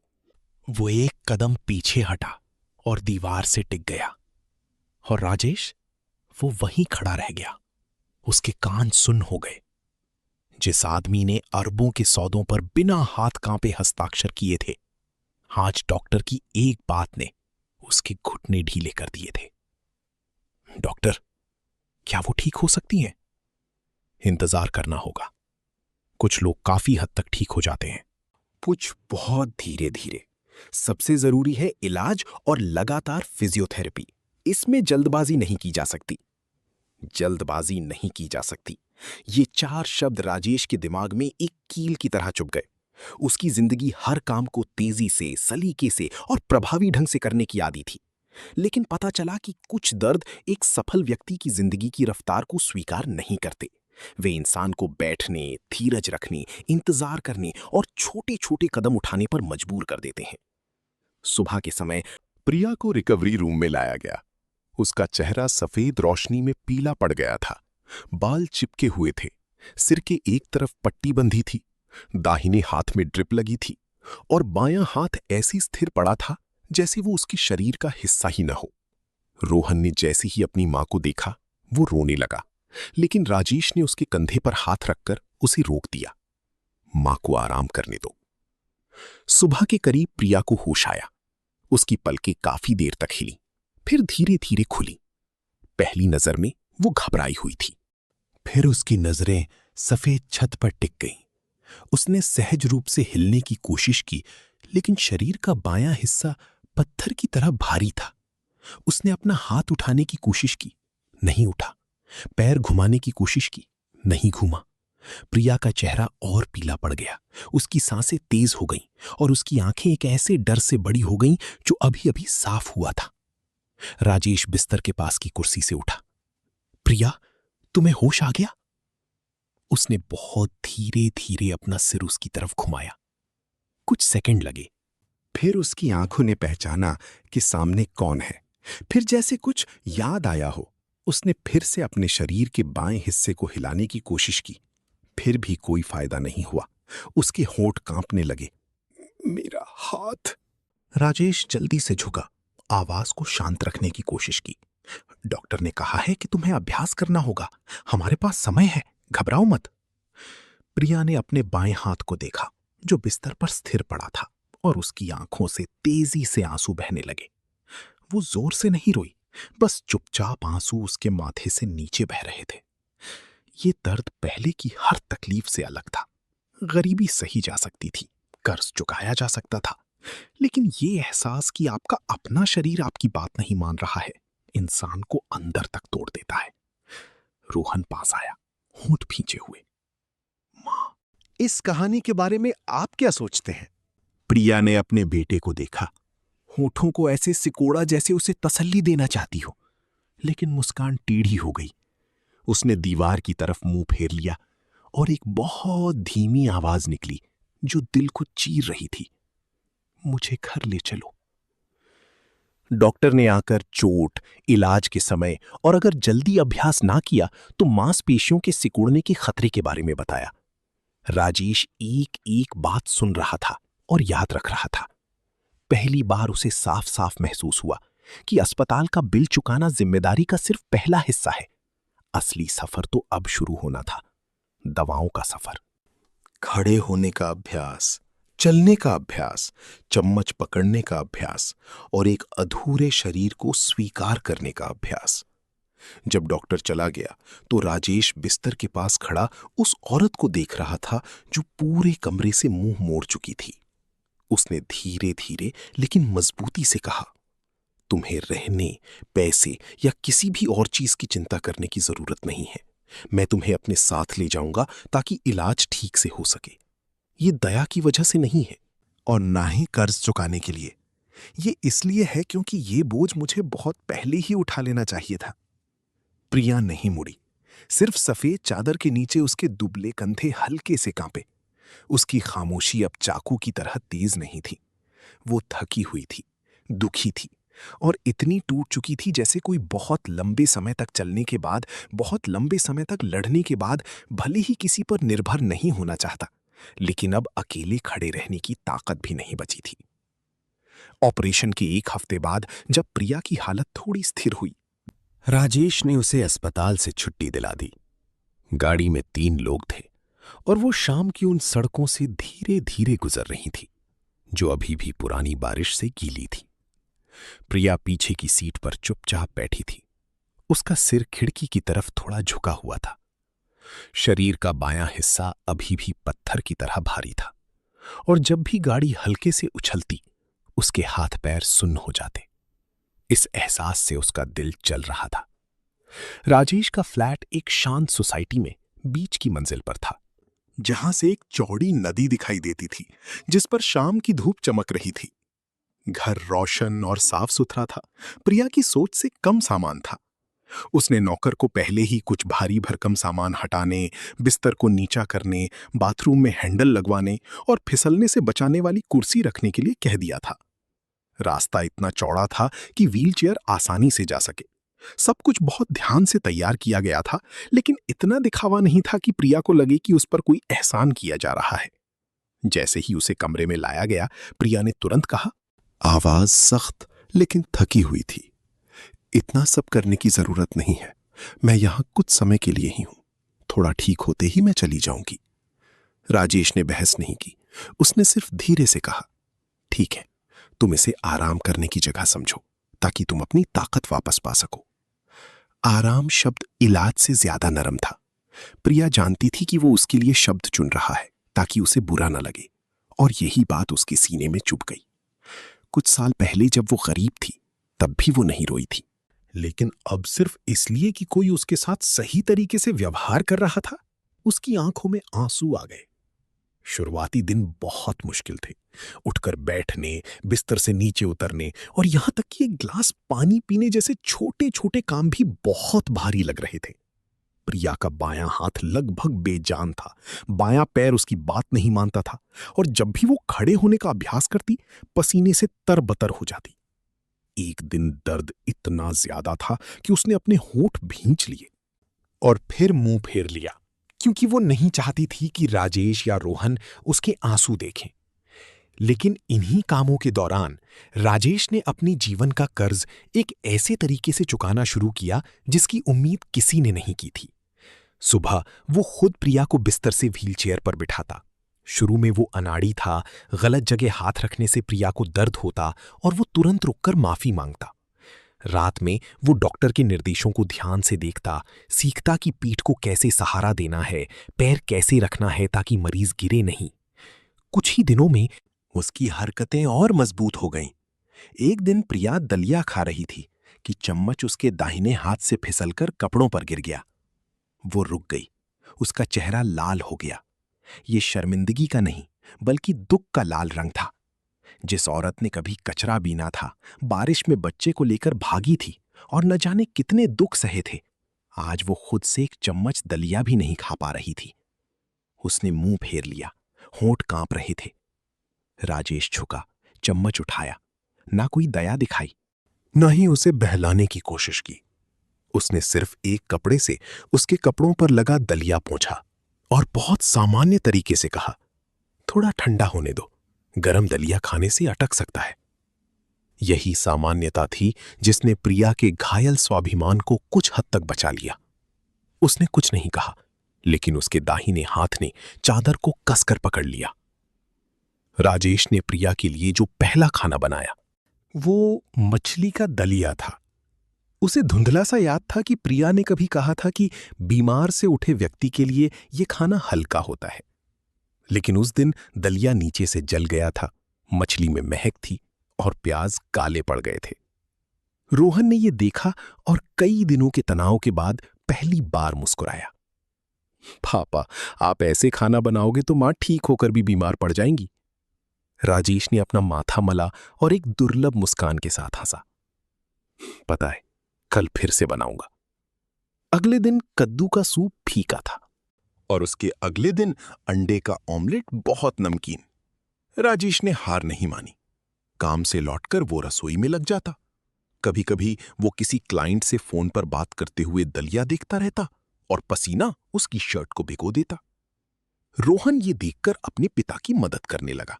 सब्जियां धोता, चावल साफ करता और नमक मिर्च चखता। उस ठंडी रसोई में जहां एक अकेला आदमी रहता था, पहली बार बर्तनों की खनक, धीमी आवाज में पूछे गए सवाल और एक गर्मजोशी भरी हंसी गूंज रही थी। रातें और भी मुश्किल थीं। प्रिया का बायां पैर कभी कभी ऐंठ जाता और बहुत दर्द होता। एक बार रात के लगभग 2 बजे वो अचानक ऐंठन से अपनी होंठ काट बैठी।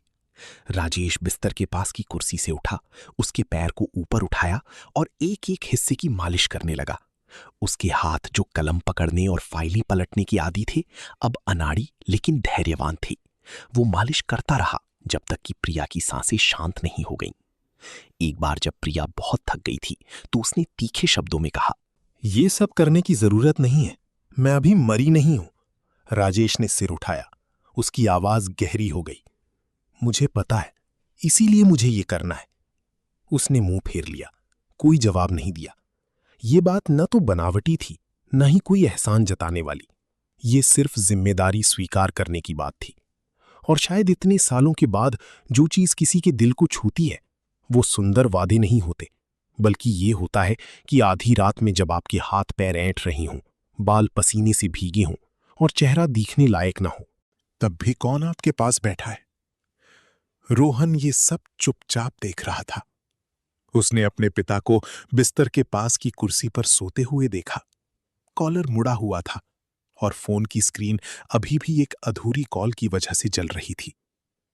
उसने देखा कि उसके पिता ने शाम की पार्टियां कम कर दी थीं और उन दावतों को मना कर दिया था जो पहले शायद बहुत जरूरी थीं। उसने देखा कि उसकी मां भले ही अभी भी सख्त थी, लेकिन अब पिता को कमरे से बाहर नहीं निकालती थी जैसा कि शुरुआती दिनों में करती थी। अच्छाई कोई ऐसी चीज नहीं है जिस पर कहने से यकीन हो जाए। उसे दवाओं की गंध, पसीने, खराब बने और फिर से बनाए गए खाने, अधूरी नींद की रातों और यहां तक कि ठंडे शब्दों को सुनने के बाद भी न जाने के धैर्य से गुजरना पड़ता है। और शायद इन्हीं छोटी छोटी दिल को छू लेने वाली बातों से एक टूटा हुआ घर फिर से जुड़ने लगा था। महीने के आखिर में शहर में कुछ उमस भरे दिन आई। उस शाम अचानक बिजली चली गई। पूरा फ्लैट अंधेरे में डूब गया। सिर्फ बाहर से खिड़की से आती हल्की नीली रोशनी थी। रोहन ट्यूशन से घर आया, अपना बस्ता मेज पर रखा, फोन की टॉर्च जलाई और एक छोटा चार्जिंग वाला पंखा अपनी मां के लिए लगा दिया।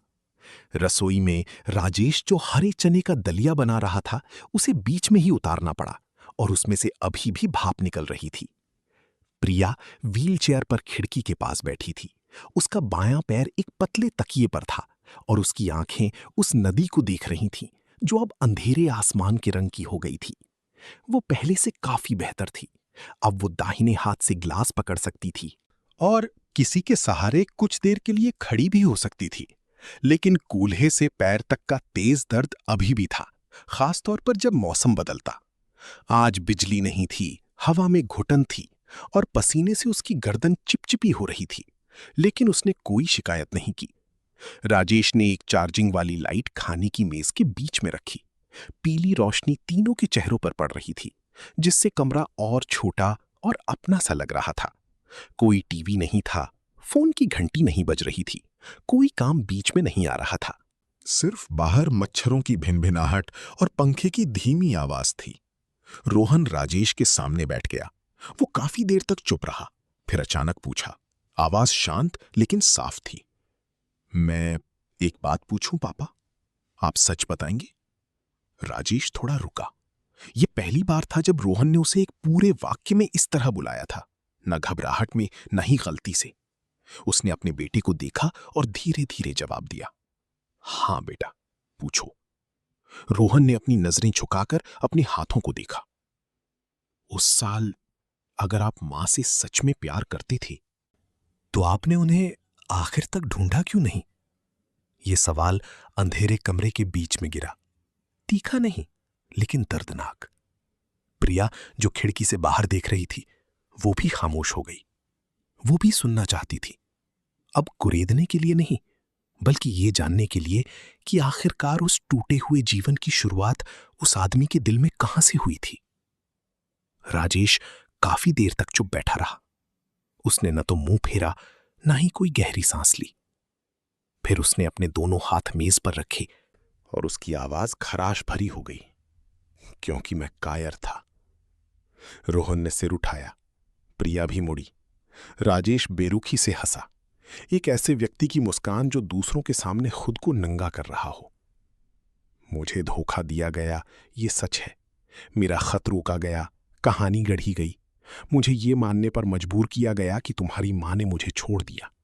ये सब सच है, लेकिन एक बात है जिसका इल्जाम मैं किसी पर नहीं डाल सकता, और वो ये है कि मैंने अपने स्वाभिमान को अपने प्यार से बड़ा होने दिया। वो एक पल के लिए रुका। चार्जिंग लाइट की रोशनी में उसकी आंखों के नीचे के काले घेरे साफ दिख रहे थे। उस समय मैं बहुत गरीब और स्वाभिमानी था। जिस इंसान से मैं प्यार करता था, उसने मुझे एक ठंडे खत के साथ छोड़ दिया। मुझे बेइज्जती महसूस हुई, मुझे गुस्सा आया।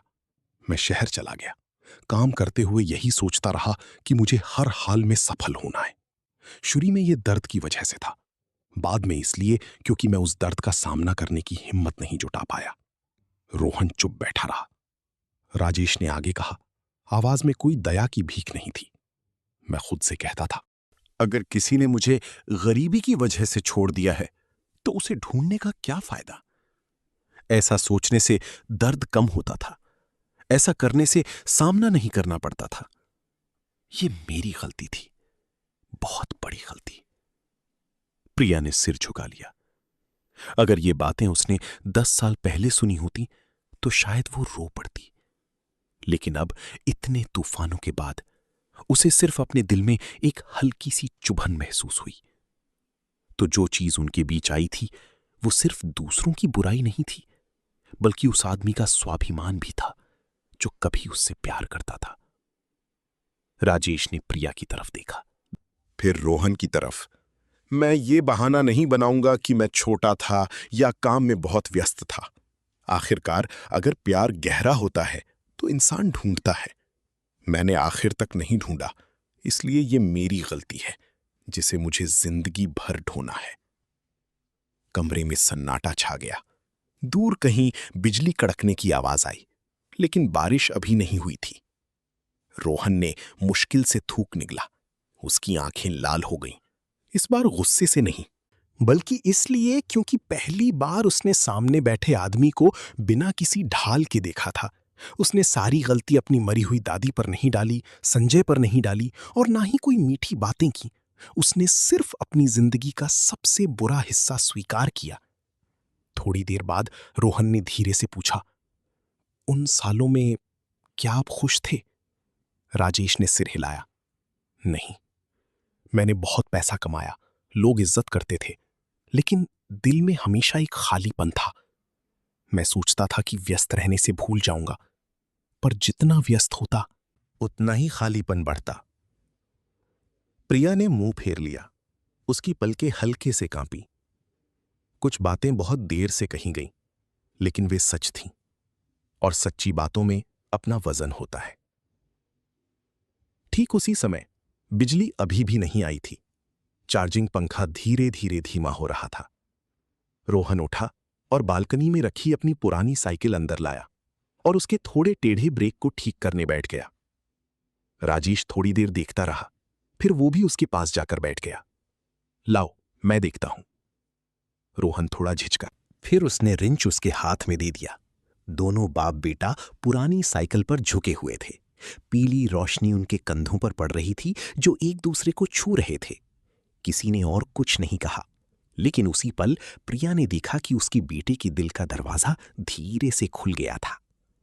उस बिजली जाने वाली रात के कुछ हफ्तों बाद फ्लैट का माहौल धीरे धीरे बदल रहा था।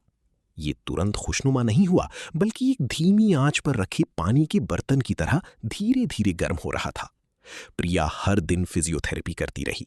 सुबह वो सहारे से चलने का अभ्यास करती, फर्श पर एक एक कदम रखती। किसी दिन दर्द इतना होता कि पसीना उसके माथे पर आ जाता, बायां पैर कांपने लगता, लेकिन वो दांत भींचकर चलती रहती। डॉक्टर ने कहा था, इंसान का शरीर अजीब होता है, अगर हम उसे नहीं छोड़ते तो शायद वो भी हमें नहीं छोड़ता। प्रिया ये सुनकर सिर्फ हल्की सी मुस्कुराई। वो पहले की तरह चलने की उम्मीद नहीं करती थी। वो सिर्फ इतना चाहती थी कि वो खुद से खड़ी हो सके, ताकि ज्यादा समय तक किसी पर बोझ ना बने। रोहन अपने इम्तिहान के नतीजों का इंतजार कर रहा था।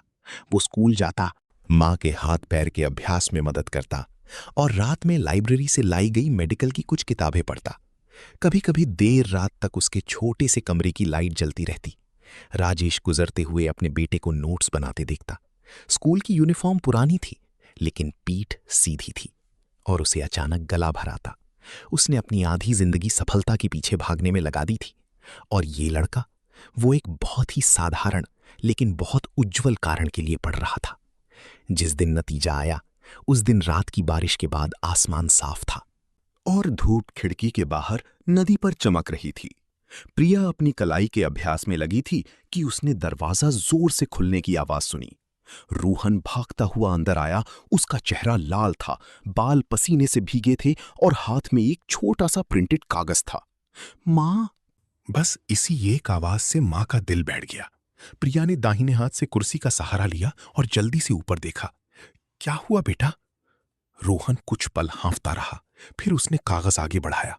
उसकी आंखें लाल थीं, लेकिन मुंह पर मुस्कान थी जो बंद नहीं हो रही थी। मैं पास हो गया मां, मेरा मेडिकल में हो गया।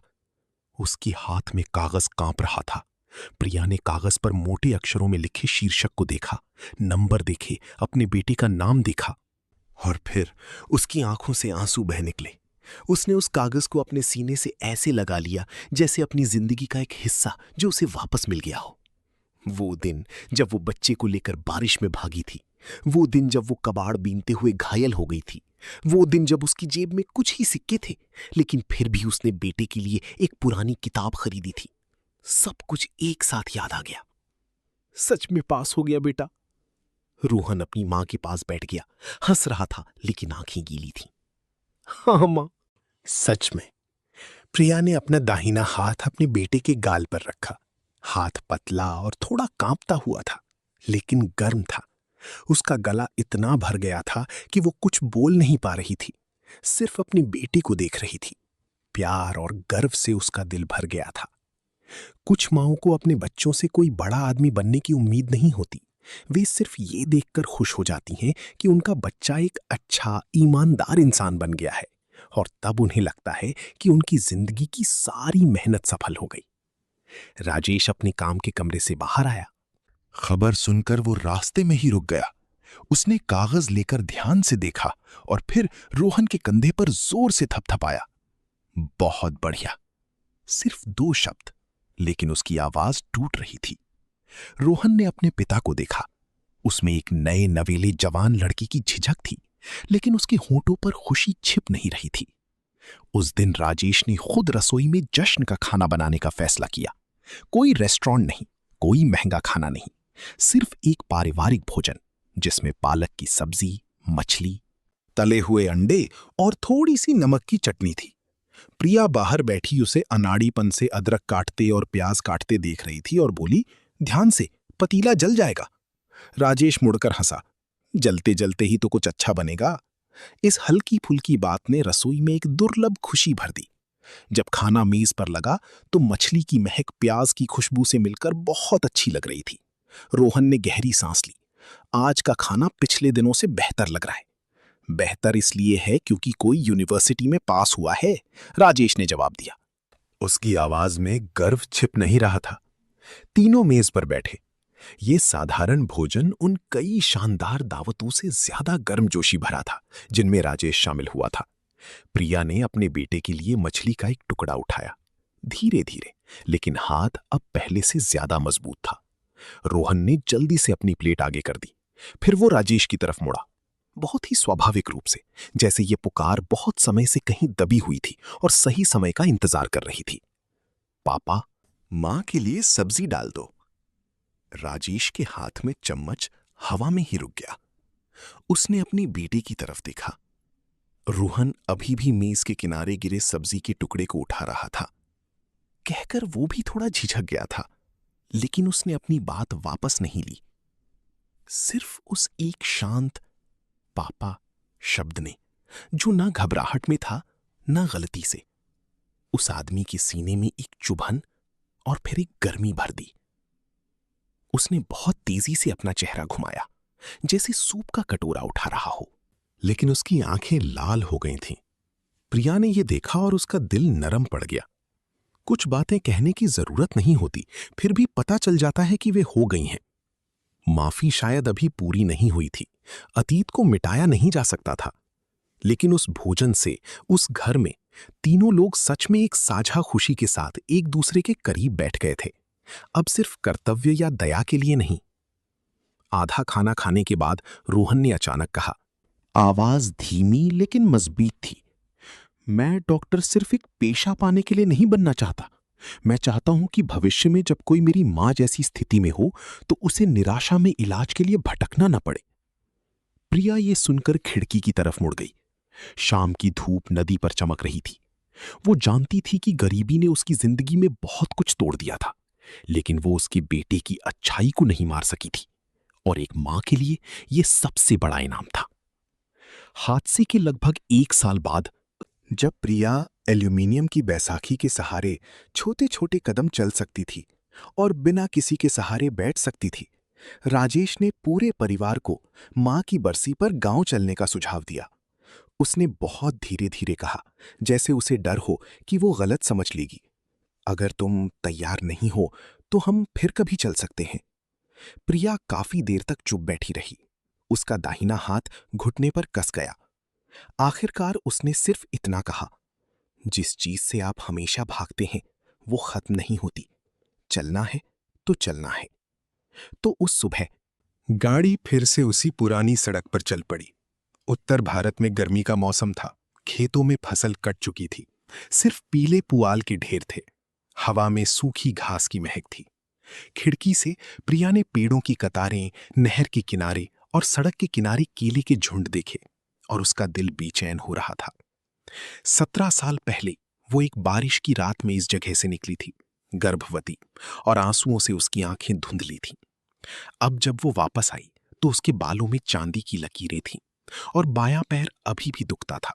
जब भी गाड़ी हल्के से उछलती उसे एक अजीब सा दर्द महसूस होता।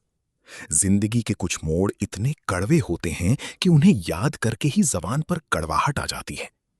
रोहन अपनी मां के पास बैठा था। बीच बीच में उसे देखता और बैसाखी को फिसलने से बचाता। वो भी सामान्य से कम बोल रहा था। पूरे रास्ते में उसने सिर्फ एक सवाल पूछा, मां, क्या तुम थक गई हो? प्रिया ने सिर हिलाया, नहीं, बस थोड़ी घबराहट हो रही है। राजेश, जो आगे की सीट पर बैठा था, ये सुनकर उसका गला भर आया। जिस औरत ने हर तरह की तकलीफ सही थी, आज वो अतीत का सामना करने के एहसास को सिर्फ घबराहट कह रही थी।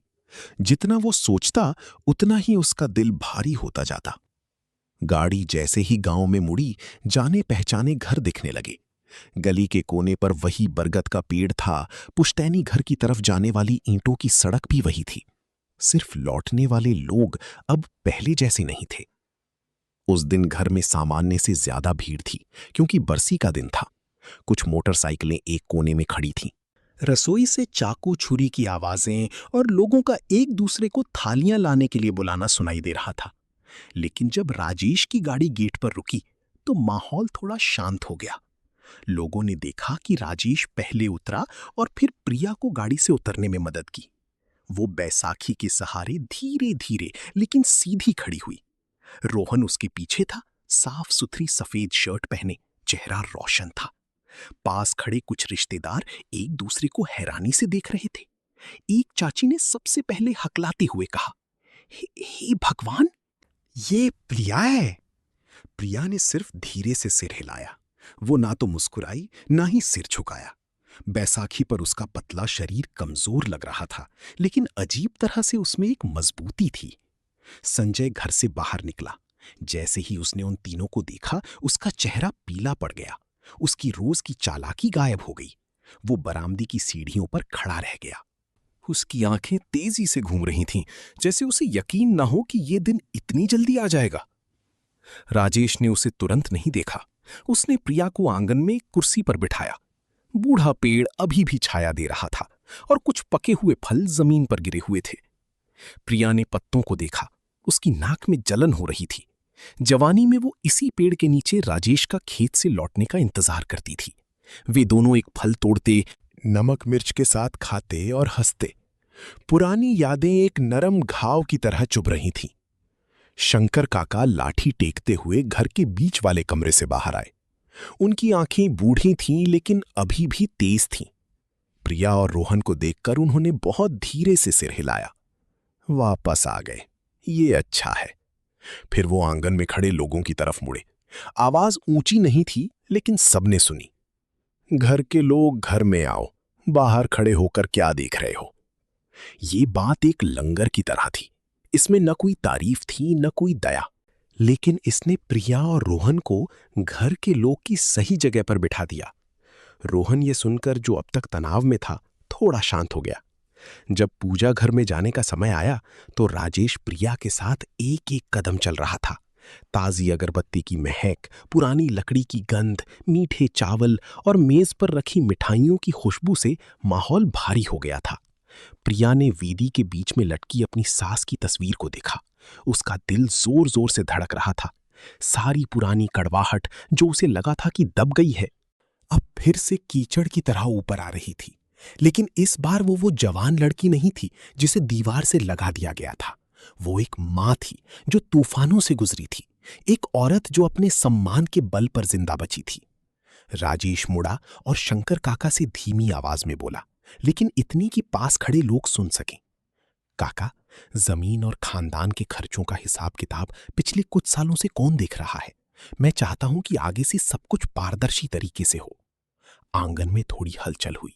संजय, जो दरवाजे पर खड़ा था, उसका चेहरा सख्त हो गया। एक चाचा ने भौहें सिकोड़कर पूछा, ये सब फिर से क्यों? राजेश ने सीधे देखा। आवाज शांत लेकिन मजबूत थी। ताकि जो जैसा है वैसा ही रहे। बरसी एक अलग बात है, लेकिन खानदान और मरे हुए लोगों के नाम पर अपना फायदा उठाना ठीक नहीं है। किसी ने और कुछ नहीं कहा। सिर्फ हवा पुरानी छत से गुजरी और रसोई के धुएं की महक आंगन में फैल गई। प्रिया दरवाजे के पास एक कुर्सी पर बैठ गई, पीठ सीधी, आंखें अभी भी वेदी की तरफ थीं। रोहन अपनी मां के पीछे खड़ा था। उसका हाथ अनजाने में कुर्सी पर था, जैसे उसे डर हो कि मां थक जाएगी। और राजेश उस घर के बीच में खड़ा था जिसने एक दर्दनाक अलगाव देखा था। पहली बार उसे लगा कि वो अब अतीत से भागना नहीं चाहता। कुछ कर्ज ऐसे होते हैं, जब तक आप सबसे दर्दनाक जगह पर वापस जाने की हिम्मत नहीं करते, तब तक आप उन्हें सच्चाई से नहीं चुका सकते। बरसी की सुबह पुश्तैनी घर के आंगन में नए चावल, उबले हुए मुर्गे और कमल के बीजों की खीर की महक अगरबत्ती के धुएं से मिली हुई थी। पुरानी छत के नीचे बड़े बूढ़े धीमी आवाज में बात कर रहे थे और बाहर आंगन में दौड़ते बच्चों को भी चुप रहने के लिए कहा जा रहा था। माहौल पिछले दिन की तरह शोरगुल वाला नहीं था। ये शांत, भारी और इंतजार में था, जैसे सब जानते थे कि आज कुछ ऐसा होगा जिसे और टाला नहीं जा सकता। राजेश सुबह ही प्रिया को बीच वाले कमरे में ले आया। उसने हल्के भूरे रंग की लंबी बाजू वाली कुर्ती पहनी थी, बाल पीछे जूड़े में बंधे थे और दाहिना हाथ बैसाखी पर था। रोहन अपनी मां की बाईं तरफ था। पहले दिन से काफी लंबा लग रहा था, लेकिन उसकी आंखों में अभी भी एक गहरी शांति थी। उसने अपने दादा दादी के घर की वेदी को देखा, अपनी दादी की तस्वीर को देखा, और उसका दिल उलझन में था।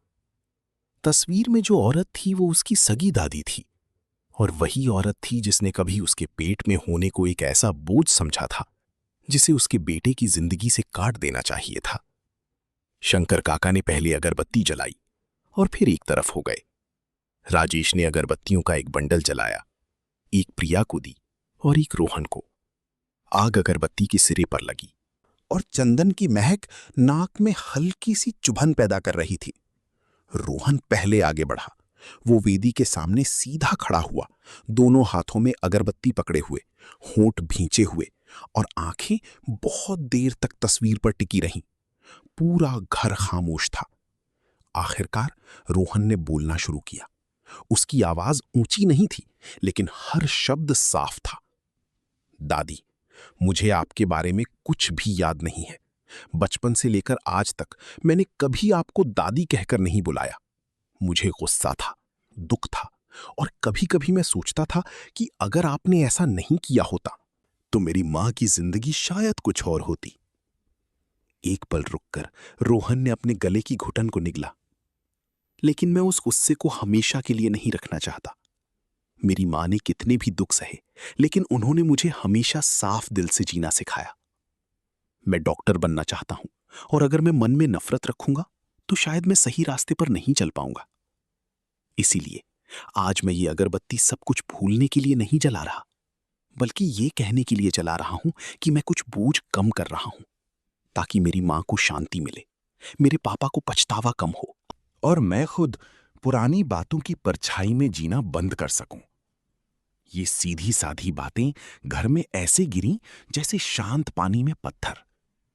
कुछ रिश्तेदारों ने सिर झुका लिया। एक चाची ने अपनी आंखें पोंछीं। शंकर काका ने मुंह फेर लिया और हल्के से खांसे, लेकिन हर कोई उनकी आवाज में छिपी घुटन को सुन सकता था। अब प्रिया की बारी थी। वो धीरे धीरे आगे बढ़ी, बैसाखी फर्श पर हल्के से टकराई। अपनी सास की तस्वीर के सामने खड़ी होकर वो ना तो घुटनों पर बैठी, ना ही जोर जोर से रोई जैसा कि लोग कल्पना करते हैं। वो बस वहां खड़ी रही, पतली लेकिन सीधी, बहुत देर तक देखती रही, और फिर बहुत धीरे से कहा, मैं वापस आ गई। सिर्फ 3 शब्द, लेकिन उसकी आवाज टूट रही थी। प्रिया ने एक गहरी सांस ली। अगरबत्ती पकड़े हाथ कांप रहे थे। मैं आपके पोते को एक मां के जीने का कारण और पूरे परिवार को अंधेरे से बाहर निकालने वाली रोशनी बना, प्रिया ने आगे कहा। आवाज धीमी लेकिन साफ थी। पहले मैं बहुत नाराज थी, इतनी कि मुझे लगा कि मैं इस आंगन में फिर कभी कदम नहीं रख पाऊंगी। लेकिन नाराज रहने से सिर्फ मैं ही थकती। जो चला गया उसके लिए रोने चिल्लाने से कुछ नहीं बदलता। मैं सिर्फ उम्मीद करती हूं कि अब से जिंदा लोग एक दूसरे से गलत तरीके से प्यार ना करें। घर में सन्नाटा छा गया। अगरबत्ती का धुआं घूम रहा था, पतला और धुंधला, जैसे हर किसी के सीने में कुछ पिघल रहा हो। उसी समय संजय कोने से बाहर आया। उसका चेहरा पीला पड़ गया था। उसने जबरदस्ती मुस्कुराने की कोशिश की। पुरानी बातें याद करके और बोझ क्यों बढ़ाना? राजेश तेजी से मुड़ा। उसकी आवाज ऊंची नहीं थी लेकिन तेज थी, क्योंकि कुछ लोग छुपाकर जीने के आदी हो गए हैं। उसने अपनी जेब से कुछ कागज निकाले और उन्हें शंकर काका के पास मेज पर रख दिया। ये पिछले कुछ सालों के खानदान के खर्चों का पूरा हिसाब है। मैंने इसकी जांच करवा ली है। जो भी हिस्सा संजय ने मरम्मत, खरीदारी या योगदान के नाम पर अपने निजी काम के लिए निकाला है, उसके सारे सबूत हैं और खानदान के लोगों के नाम पर लिए गए कर्ज की भी जानकारी है। संजय का चेहरा उतर गया।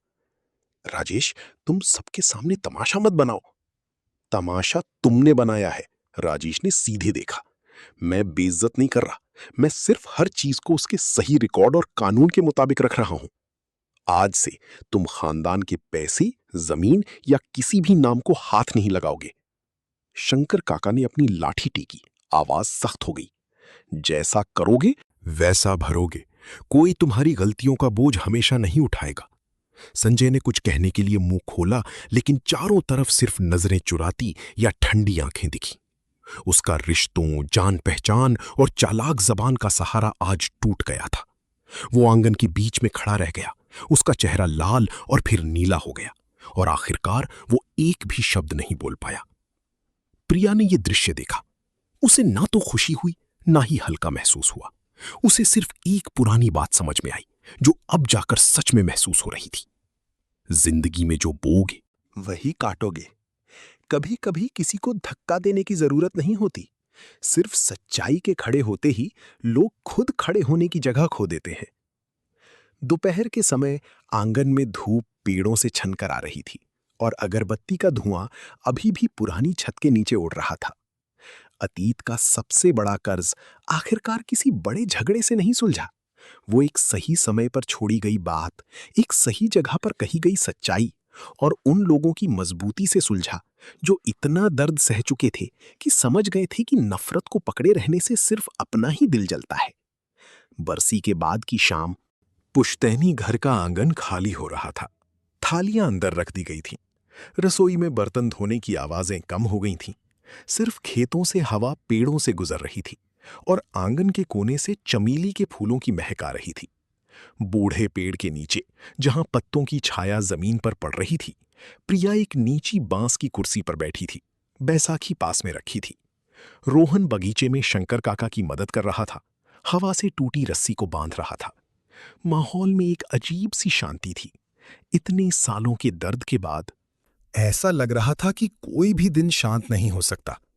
राजेश घर से बाहर आया। उसके हाथ में एक छोटा भूरे रंग का मखमल का बक्सा था, जो सादा था, दिखावटी नहीं। वो प्रिया के सामने कुछ देर खड़ा रहा, कुछ कह नहीं पाया। जिस आदमी को बाहर की दुनिया में बड़े बड़े काम संभालने की आदत थी, वो इस समय उस गरीब लड़के की तरह झिझक रहा था जो अपनी प्रेमिका के घर के बरामदे में खड़ा हो। प्रिया ने ऊपर देखा। उसके होंठ हल्के से हिले। क्या हुआ? ऐसे क्यों खड़े हो? राजेश ने एक हल्की सांस ली और सामने की कुर्सी पर बैठ गया। उसने बक्सा खोला। अंदर सोने की एक सादी अंगूठी थी।